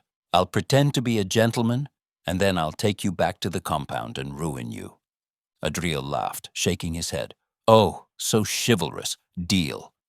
I took Adriel to the most expensive restaurant in Manhattan, knowing full well he was dressed in baggy jeans and a white Nike workout shirt, while everyone around us was in designer suits and dresses that screamed wealth. The contrast couldn't have been more obvious, and I couldn't help but smirk. You're sick, you know that? He complained, clearly uncomfortable with the attention we were drawing. I raised an eyebrow, enjoying the way he squirmed. What? You think I'm going to let you hide in the crowd? Yeah, maybe, he muttered, looking around. But this is a little much. even for me. I leaned back in my chair, sipping my wine, watching him as he shifted uncomfortably. Relax. We're here to eat, not play dress-up. Besides, you look great. Adriel shot me a look. You're such an asshole. Yup, I smiled. So, what did I miss? You mean over the past 10 years? I chuckled. Ha ha ha. Yeah, I see you're still fighting, so some things never change. Adriel shrugged, his hair still damp from the shower. I'm hanging in there. Things were bad for a while, but Jenny's got a new boyfriend. And what about you? Seeing anyone? Would I be here if I was? He shot back. Nah, I'm not good at the whole relationship thing. Besides, who wants to date a guy who gets his head knocked in for fun? Why not? Permanent brain damage can be sexy, I teased. Adriel shook his head. This sounds stupid, but it's what I've always wanted to do. I'm glad for the opportunity, so thank you. I smiled and decided to tell the truth for once. I kept tabs on you. Adriel's brows climbed his forehead. Yeah? For a few years, I wanted to make sure you and Jenny were okay. Are you lying? Adriel laughed. It hurts you can't tell, I chuckled. Well, I guess that's the thing with being a liar. Nobody knows when you're telling the truth. I believe you, Adriel said, and my chest tightened. I mean, I've known you before you were the prince, so yeah. The prince? Where did you hear that from? I made it up, Adriel chuckled. Just now. The prince. I'm no prince. More like the ugly prince's gargoyle brother. Nah, man, you're a prince. Does that make you my princess? He laughed, and it warmed me to my heart. Yeah, Adriel beamed. I guess it does. Yeah? Well, from what I remember, princesses always end up on their backs for their princes. Adriel scoffed, anger flashing in his eyes. You think you can just come back after all these years and things will be the same? I held his gaze, refusing to flinch. Honestly, yeah, I did. His jaw tightened, but that familiar smirk tugged at his lips. Well, it's not going to be that easy. We'll see, I murmured, watching as his eyes darkened with something wicked. His smirk widened. But I'm sure you'll be on your back by tonight, as usual. I huffed a laugh, heat curling in my gut. Cocky bastard. Is that so bad? How about tonight? I asked, my voice dropping as desire stirred between us. I'm busy. I grinned, leaning closer. Liar. I have to work tomorrow. His gaze flickered to mine. I'm your bodyguard, too, remember? You're my boss. I lifted my glass, taking a slow sip of wine before meeting his stare. Then let's forget about all of that tonight. My voice was smooth, deliberate. Tonight, we're just Domenico and Adriel, two sweaty, hot men looking for a good time. Adriel's eyes flashed, his lips curling into a teasing grin. You really think I'm that easy? Well, hooking up with me didn't do you any favors. But yes, I do think that, because you are easy, Adriel. Very easy. That's why I like you. And what makes you think I like you? He asked, but a blush was creeping up his neck. A hunch. I wet my dry lips and watched him track the movement with his eyes. Still training? Adriel smirked. Judging by the last time we fought, I'd say you haven't lost your edge. Years ago, I walked away from underground MMA to build an empire with my father. Now I'm back, stronger, deadlier, and ready to reclaim what's mine. But the city isn't the same, and neither is Adriel Mendez, the man who once had my back. I knew he was part of the family, and that he was currently working with Damascus. But was he still loyal to me? Did he still have my back? I felt myself get hotter thinking about it, the way we used to tussle and fight. I stood from the chair, throwing a few bills on the table with a flick of my wrist. I've had enough. Besides, I'm sure you taste way better than the food here. Adriel snorted a laugh, but his eyes darkened. He had that look in his eye, the one he got when we were kids, that told me that he was going to make me suffer for this. Make me ache for it. Yes, tonight there would be no exceptions, and I expected him to put up one hell of a fight. When it was finished, we both slumped onto the floor, my body boneless. The room was still spinning, and I was pretty sure my soul had been sucked out of my body, my toes almost curling from the mind-numbing pleasure. Adriel turned his face to the side, panting, lips parting. Damn, that was good. Amazing, I replied. Your ass is freaking tight. I know, I'm one of the best. I snorted. Arrogant, much. Some call it arrogance. I call it confidence, Adriel countered. Isn't that a Beyoncé song? He shrugged. Beyoncé says things the best. Everybody knows things aren't serious unless you're singing them. We burst out laughing, and I rolled off him and stared up at the spinning ceiling. My heart rate was beginning to slow, but the heat still lingered between us. Who are you? Adriel whispered, staring straight into my eyes. I mean, I feel like I know hardly anything about you. I licked my lips, turning to face him. What would you like to know? He shrugged. Anything. Where have you been the past 10 years? What have you been up to? I exhaled through my nose, slow and measured. That's a long list, Adriel. His gaze didn't waver. I've got time. I scoffed. Then you're luckier than most. He frowned, but I didn't give him room to press further. Let it go, I said, turning away. The past is dead weight. Adriel wasn't deterred. But why do they call you the father of lies now? You never... He hesitated, his voice softer. You never used to be a liar before. A bitter smile tugged at the corner of my lips. No, I murmured, more to myself than to him. I wasn't. Adriel looked at me, something unreadable flickering in his eyes. Domenico, what happened? That day you came to my house, before you went away to boarding school. My body tensed. A muscle in my jaw twitched. Nothing, I said flatly. He shook his head. Don't do that. Don't lie to me. Not about this. You think you want the truth, Adriel.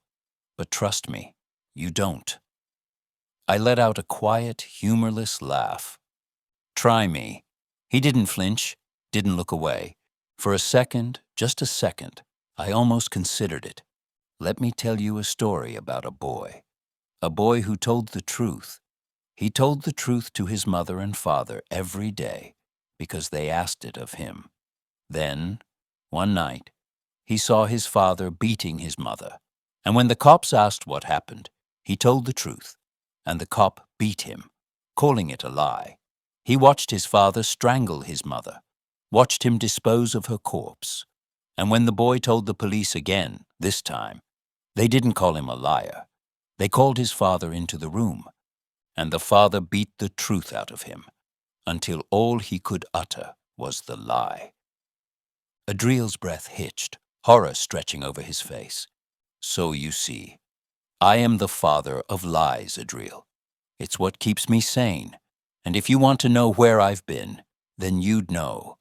My father is no longer alive, and I am the weed in his place. Domenico, I'm sorry. He reached for me, but I pulled away. It's late. You should go. Yeah, okay, I should. Adriel started getting up. Probably head to my own room. Adriel looked uncomfortable. Besides, I don't want the guys to get the wrong idea. How could they? I told you, I said, kissing him firmly on the lips. You mean nothing to me.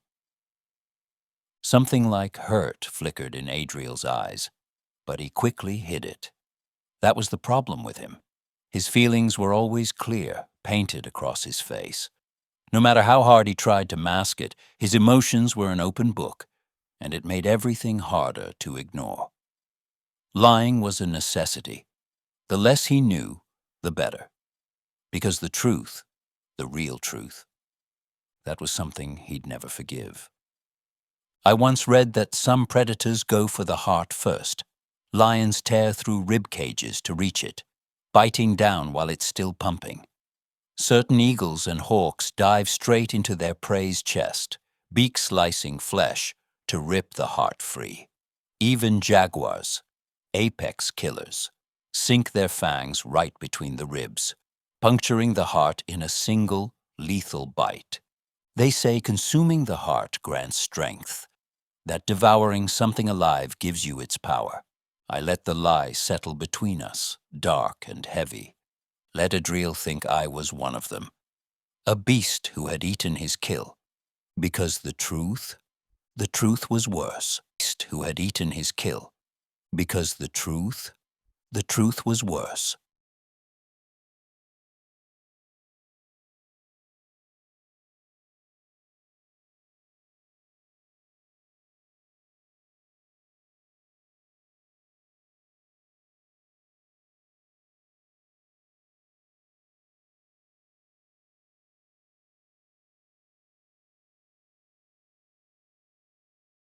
Chapter 5. Adriel. I woke up tangled in a bed I didn't recognize, only to groan when I realized I had fallen asleep in my room at the compound. Last night came rushing back. Domenico. His hands on me, the heat of his body, the way his mouth had left me breathless. It was probably the worst idea I'd ever had, but I hadn't been able to stop myself. Things were spiraling. I had been avoiding Rick, avoiding the cops. Ever since I got the job at the compound, it had been easier to disappear. The cops didn't want me to wear wires anymore. Too dangerous. AI was getting smarter, more advanced. One wrong move, and I'd be dead before I even knew what hit me. So now, Rick's instructions were simple. Contact him only when I had something important. Use the encrypted phone. Make sure it couldn't be traced. I should have called him by now. I should have done a lot of things. Instead, I had spent last night with Domenico, and I wasn't sure if I regretted it or not. I had a fight tonight, so I headed to the gym after. Damascus, the old badger, shot me a nasty look, and I flipped him off. Nick was already pumping iron when I got in. I dropped my stuff in the locker room and then bumped his fist. "Sup, bro?" "You tell me," he smirked, then pointed to my neck. "Crazy night?" "Something like that," I muttered. "I can't believe you're sleeping with him. Do you have a death wish?" I tried to play it off. "He's hot. And murderous. A good combination, right?" Nick scoffed. "Look, bro, I won't meddle. But Domenico is a liar. You can't trust anything he says."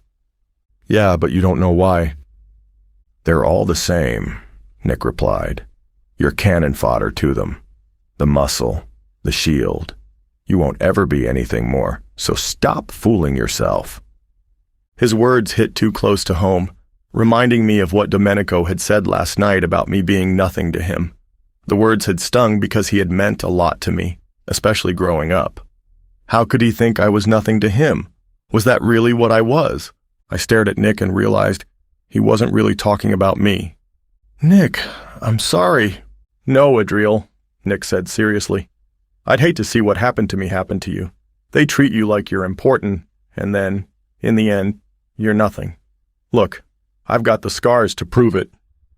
He pointed to a jagged scar on his neck and then walked away to the treadmill. I sighed through my nose, my eyes scanning the gym, looking for Lorenzo. Before Domenico had come back, Lorenzo had been running things, and he and Nick got a little friendly. But as soon as Domenico returned, Lorenzo cut him out, and it became clear to Nick that Lorenzo had only used him for muscle, to fight his battles, only to drop him when Nick started to develop feelings for him. It was a dangerous game. I hit the speed bag, the rapid-fire pop-pop-pop sounding like a heartbeat on the edge of a panic attack, erratic, desperate, barely holding steady. My fear gnawed at me, sharp and relentless. Any day now they'd find out. Any day now I'd slip, and that would be it. Game over. The thought made my skin crawl. Domenico's words burned in my head. You're nothing to me. It shouldn't have mattered, but it did. Rage boiled in my gut, fueling my punches. How could he act like I meant nothing? Like I wasn't even worth a damn? Then my phone buzzed. Jenny. Help! My heart climbed into my throat. I sprinted into the locker room, grabbed my coat, and bolted for the front door. Dude, Nick called. It's Jenny, I hollered back. She needs help! I didn't hear his response. My pulse roared in my ears as I ran, my feet pounding against the pavement. My lungs burned, but I didn't slow down. Her phone was pinging from a location up ahead. The Find Me E app was a lifesaver. I followed it straight to a small back alleyway. The stench hit me first. Stale beer, rotting garbage, and the sharp bite of piss baked into the concrete. The air stank with mildew, like wet cardboard left to fester in the sun. Something sour lingered underneath it all, the unmistakable reek of decay that made my stomach turn. I spun around frantically, my breath ragged, my eyes darting from shadow to shadow. Jenny? I called out. Nothing. Something was wrong, very wrong. Looking for something? A voice crawled into my ear. I spun around. Jenny stood there, cuffed by several armed officers. Strands of her hair had fallen loose from her ponytail, her Denny's uniform wrinkled and askew. Her wide, frightened eyes locked onto mine. Rick stood beside her, wearing a bulletproof vest emblazoned with NYPD. What the hell, Rick? I stomped forward, but guards emerged from the shadows, grabbing me before I could reach him. I struggled, muscles straining, but they held firm. Why do you have her? I told you I would contact you. And have you? Rick asked, tilting his head. Because from where I'm standing, it looks like you've been avoiding me. No, we made arrangements to meet, and Let's not play games, Adriel. Rick's voice was tired, worn down like sandpaper. What information do you have for me? It felt like the ground had been yanked out from under me. A loud whooshing noise filled my ears, drowning out everything except Jenny's sharp intake of breath. Her expression twisted with betrayal, her lips parting in shock. I couldn't stand to see it. I'll get that for you soon. Just let her go. Rick smiled, a small, withering thing. Break her neck and throw her into the river. My eyes went wide in horror. Rick, man, I'll get you anything you want. Just please let her go. Talk, now. My mind went blank. I had nothing substantial on Domenico. I hadn't been given enough time. The only thing I knew was about Victor, but surely they already had that intel. Then again, maybe they didn't. Victor Virelli is here, I blurted. And Nico is coming too. Please, that's all I know. Please. Rick's eyes narrowed.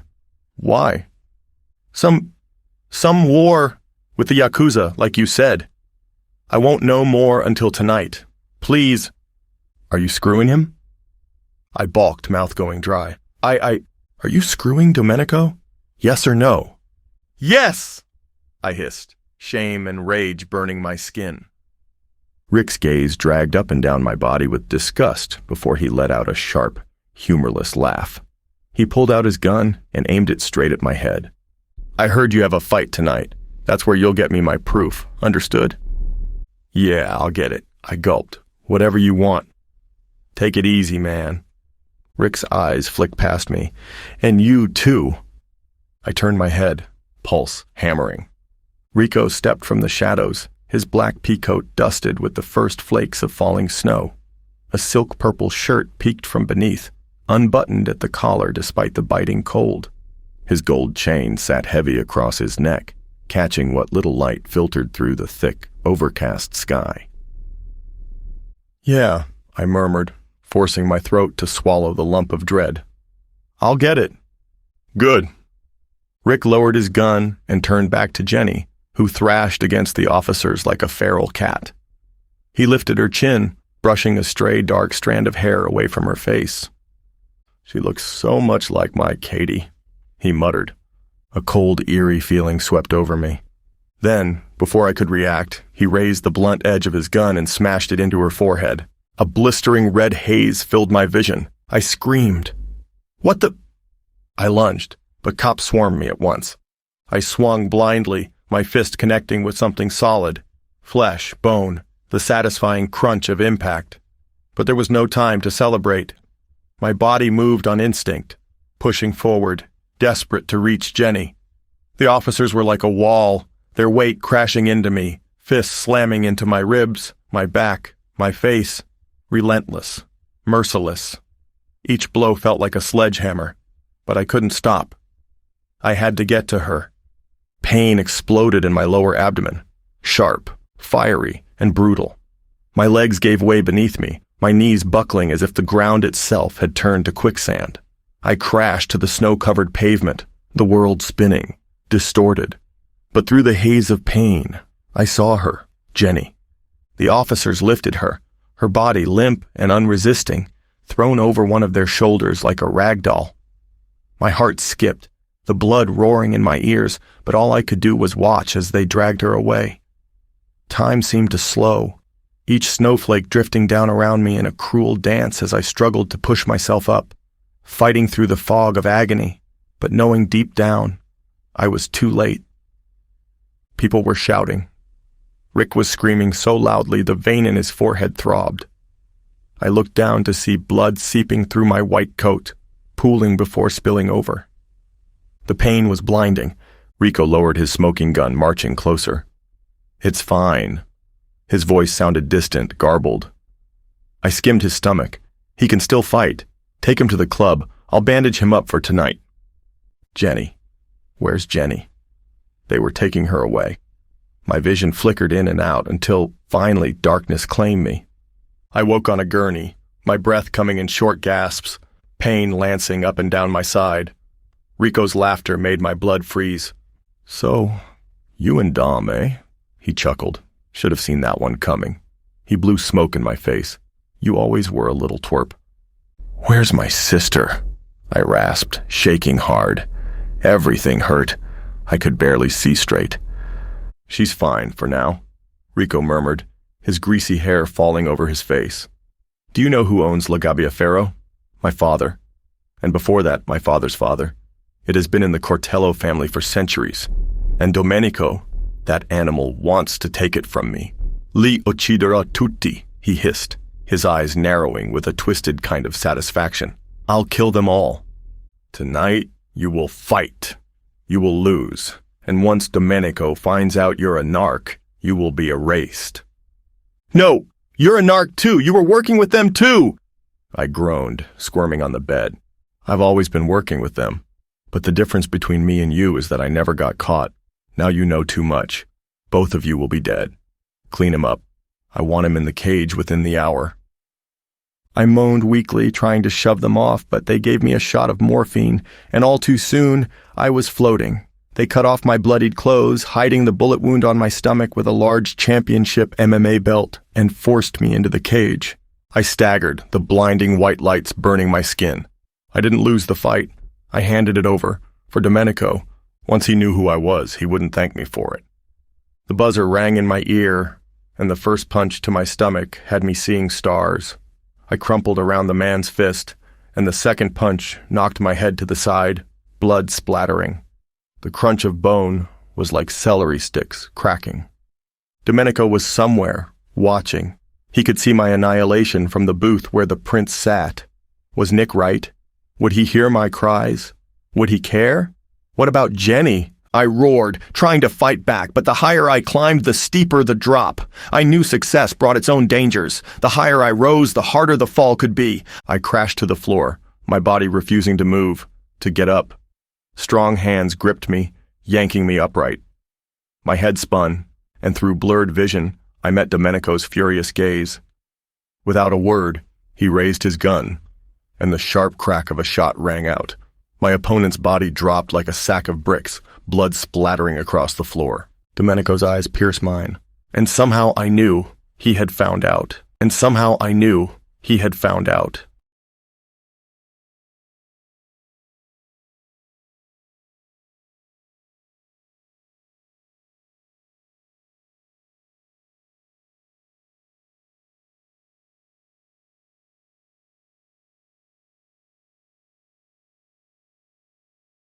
Chapter 6. Domenico. Adriel was losing. It wasn't the fact that startled me. It was how he was being eviscerated on his own turf, pummeled into the ground by a man half his size. I would have laughed and cackled, except a guttural cry spilled from his lips, a sound of a wounded animal, of something broken sinking into quicksand. I gripped the railing until my knuckles turned white. "What's happening?" Alessandra asked, her face alarmed. "Look, he's bleeding." The fight was rigged. I yanked my Beretta from my belt, the cold metal biting into my hand. Without thinking, I pulled the trigger, the gunshot ringing out sharp and loud.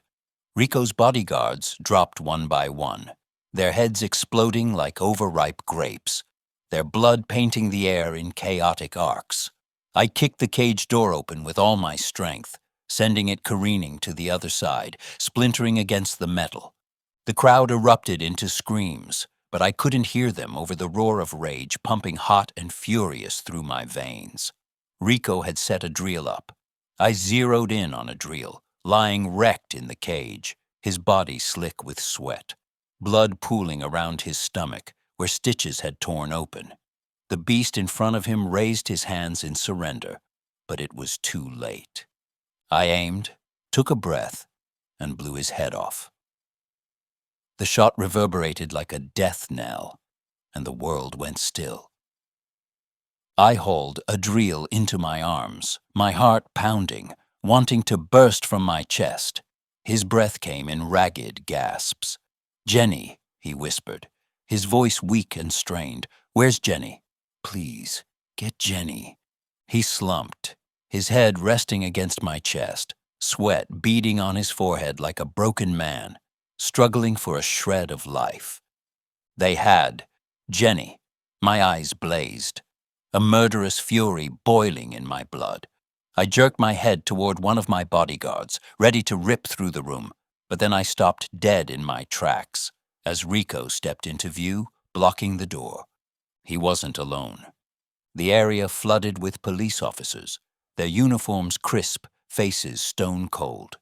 And there, in the middle of it all, stood Rick Morton, the same cop I had confided in all those years ago about my father's violence toward my mother.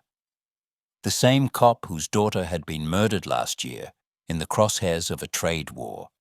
And now, the same cop, I realized, was working with Rico. I didn't realize it then, but Rick Morton had been a cop so crooked it was like trying to straighten a tree that had grown twisted in the dark. His smile, that damn smile, was as fake as the promises he made. Every handshake, every word he said had an undertone of something more sinister, something that would eventually snap. The way he carried himself, so polished, so charming, it hid the rot beneath. I never saw it coming, not until it was too late. He was a master at playing the long game, and I'd been his unwitting pawn all along. He was the reason my lies had become stones and pillars of truth, twisted into something I could never take back. He'd built a world around me, brick by brick, until the very lies I told had hardened into reality. "Domenico," Rick sighed, shaking his head, disappointment dripping from his words. "Good to see you. Welcome back." I could have laughed if I wasn't so enraged, but I didn't. The burning hatred coursing through me didn't leave room for anything but violence. I gently laid Adriel on the ground. A shadow shifted to my right, and I smiled. "You caught me. Whatever will you do with me?" "You're under arrest for crimes against humanity," Rick sneered. "Crimes against humanity?" I snickered. "Come on, Rick. We both know that's you." I turned to Rico. "Do you know who he is? Do you know who you've gotten in bed with?" "He's a better bet than you," Rico huffed. "For years, I've sniveled like a rat to keep my business out of your greedy hands. And now this. The damn Virellis destroy everything." "Destroy?" I fought the urge to laugh in his face. We do not destroy. We rebuild. The shadow moved like a blur, slicing at the officers' tendons. They cried out, guns firing wildly as the lights began to flicker. I ducked, quickly rolling Adriel away and kicking over a table just as it was riddled with bullet holes. I gripped my Beretta, my finger pulling the trigger instinctively. The first shot rang out, a headshot, clean and quick. Another officer fell, clutching at his chest, gasping for air. I didn't waste a second. One by one, I took them down, the recoil smooth and rhythmic, my heart pounding in sync with the gunfire. The shadow moved like a ghost, silent, unstoppable. Its presence was a dark whisper against the deafening noise of the world unraveling. It tore through men like a force of nature. No hesitation, no mercy. Their screams were swallowed by the deep, hungry silence of the shadow's hunger. Tendons were severed, veins split open, and their blood blossomed across the floor in crimson bursts. Their bodies crumpled as though they had forgotten how to fight back, like marionettes with their strings cut, landing in awkward, unnatural positions. A bodyguard lunged at me, but I sidestepped and sent a bullet straight through his forehead. Finally, silence. The last man fell to the ground with a wet, choking gasp. Rick was on his knees, blood seeping from the gashes across his chest, his hands clutching at his wounds. He was gasping, coughing violently, struggling to breathe as he sputtered blood. His eyes were wide, terror leaking through his every movement. Domenico, he rasped, his voice hoarse. You're insane. Rick was sprawled out on the floor, his face frozen in a look of utter disbelief. Blood pooled beneath him, the crimson liquid spreading around his body like a sickening halo. His eyes were wide with shock, his lips parted in a silent scream.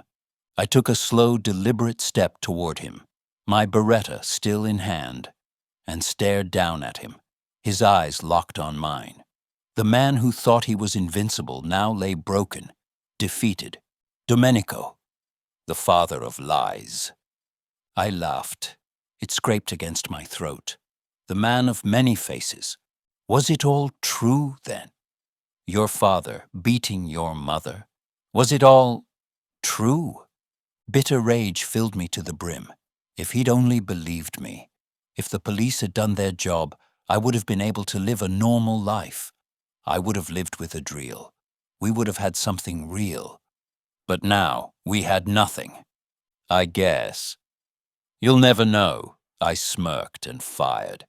His body jerked violently, spasming like a tomato pierced by 1,000 needles, blood spraying in all directions.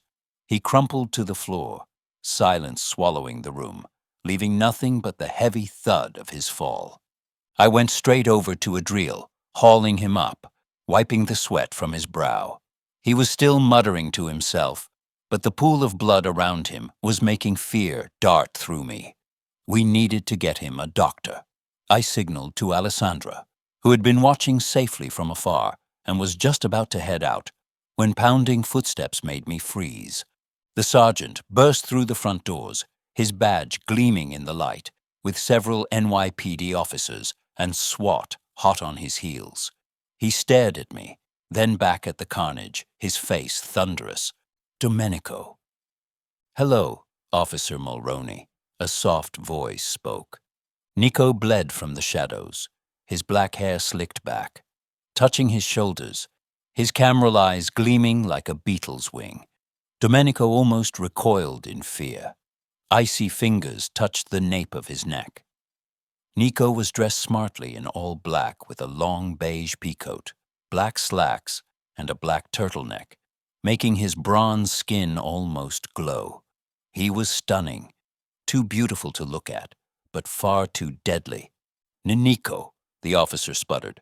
Sorry, we heard the Virellis were back, and he gulped. We'll clean up the mess. Rick was a rogue. He went off the books. Nico nodded. See that you do. He turned to me. Don wants to see you. It took all my strength to leave Adriel with one of my most trusted bodyguards. It's okay, boss. We'll take care of him, Lorenzo reassured me. Find Jenny, I whispered to him before I turned, following Nico out the door. Don stood at the far corner of the lot. He looked massive, shoulders broad, hair peppered with black, slightly gray at the edges. His eyes, cold and calculating like a viper's, scurried over me. The air around him seemed to bend, charged with his presence. He didn't speak right away, just stared, waiting for me to make the first move. I dropped to my knees, my head bowed in respect. He raised his hand, and I leaned forward, gently kissing his knuckles. His cologne was strong, a blend of leather and something spicy, almost like wood burning. It was sharp but warm, wrapping around me like a heavy cloak. I pulled back, but stayed where I am. Good work. I looked up, only to realize that Don had a firm hand wrapped around Nico's waist. Nico stared at me as Alessandra emerged from the venue, her hair windswept as she hurried over to her brother. Don, she nodded, not even glancing at Nico. Well, Don said, breathing hard. You've made a mess of things, cousin. It won't happen again. Did I say you could speak? I snapped my mouth shut. When Giulio Virelli gave me my first job, I botched it too. Almost destroyed half the block. I'd say this is a step up from that. I almost cried with relief as he patted my shoulder. I stood and Don pulled me into a hug, wrapping his arms around me. Come, tell me all about this venture idea you have. MMA fighting and La Gabbia Ferro. It sounds wicked. When I got back, they were stitching Adriel up. He lay on a cold slab under harsh fluorescent lights, the sterile hum of the room heavy in the air. Across from him, Jenny sat, her head wrapped in bandages. The wound looked nasty, but she'd heal. I took Adriel's hand in mine, threading our fingers together, and pressed my forehead beside his bed. I don't know how much time passed, but I woke to the soft sensation of fingers carding through my black, wavy hair. Hey, I whispered, kissing his palm. Good morning, Adriel winced. Did I win?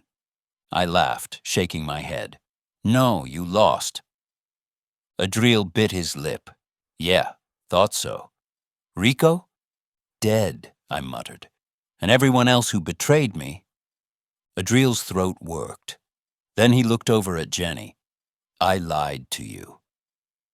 My eyes found his. What do you mean? Rick, he approached me, and I was working for him. I'm sorry. I inhaled slowly, trying to calm myself.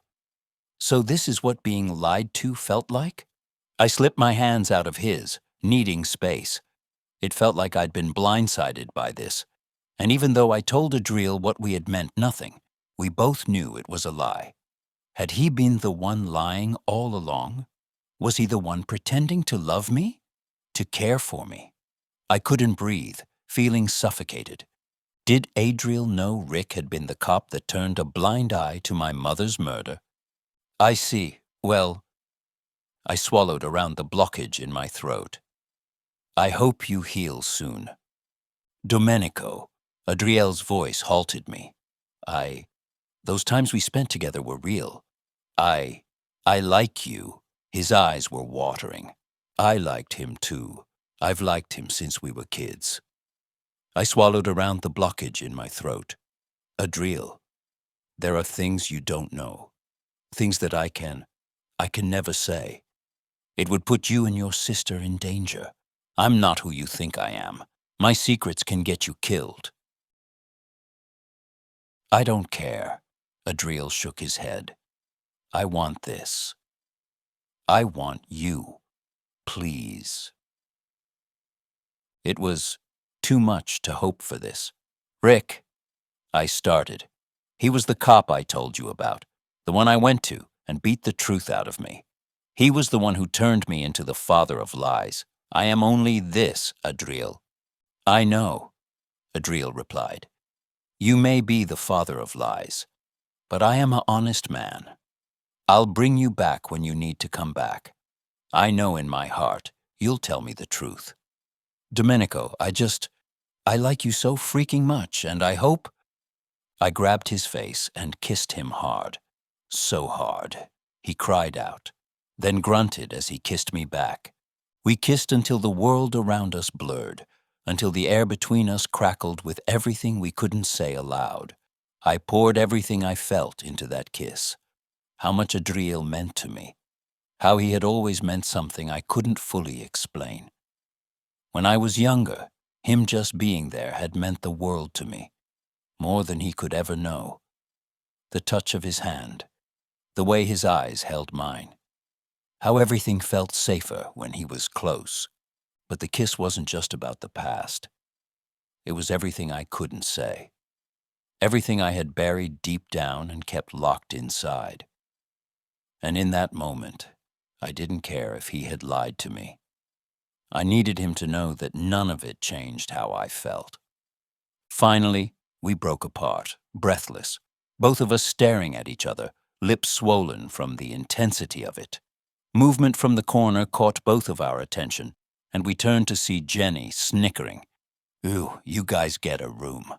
"Jenny," Adriel breathed, reaching for her, but cursing when he couldn't get far. I called the doctor into the room, and they helped Adriel up. She bounded over to us, falling into her big brother's arms with a sob. I allowed them some time alone, pressing a kiss to Adriel's forehead. We'd be okay. Jenny pulled back from Adriel, wiping away her tears, and shot me a mischievous grin. "So, are you two, like, a thing now? Boyfriends?" "What do you think, Jenny?" Adriel asked. "I don't know. I'm just asking because you two seem pretty cozy." I glanced at Adriel, his gaze softening as he met mine. There was something in his eyes, a quiet promise, a connection that couldn't be broken, no matter how much we'd been through. I took a deep breath, stepping toward him, my hand finding his again. "Yeah," I said, my voice steady. "I guess I am." Jenny made a gagging noise. "Ugh, gross.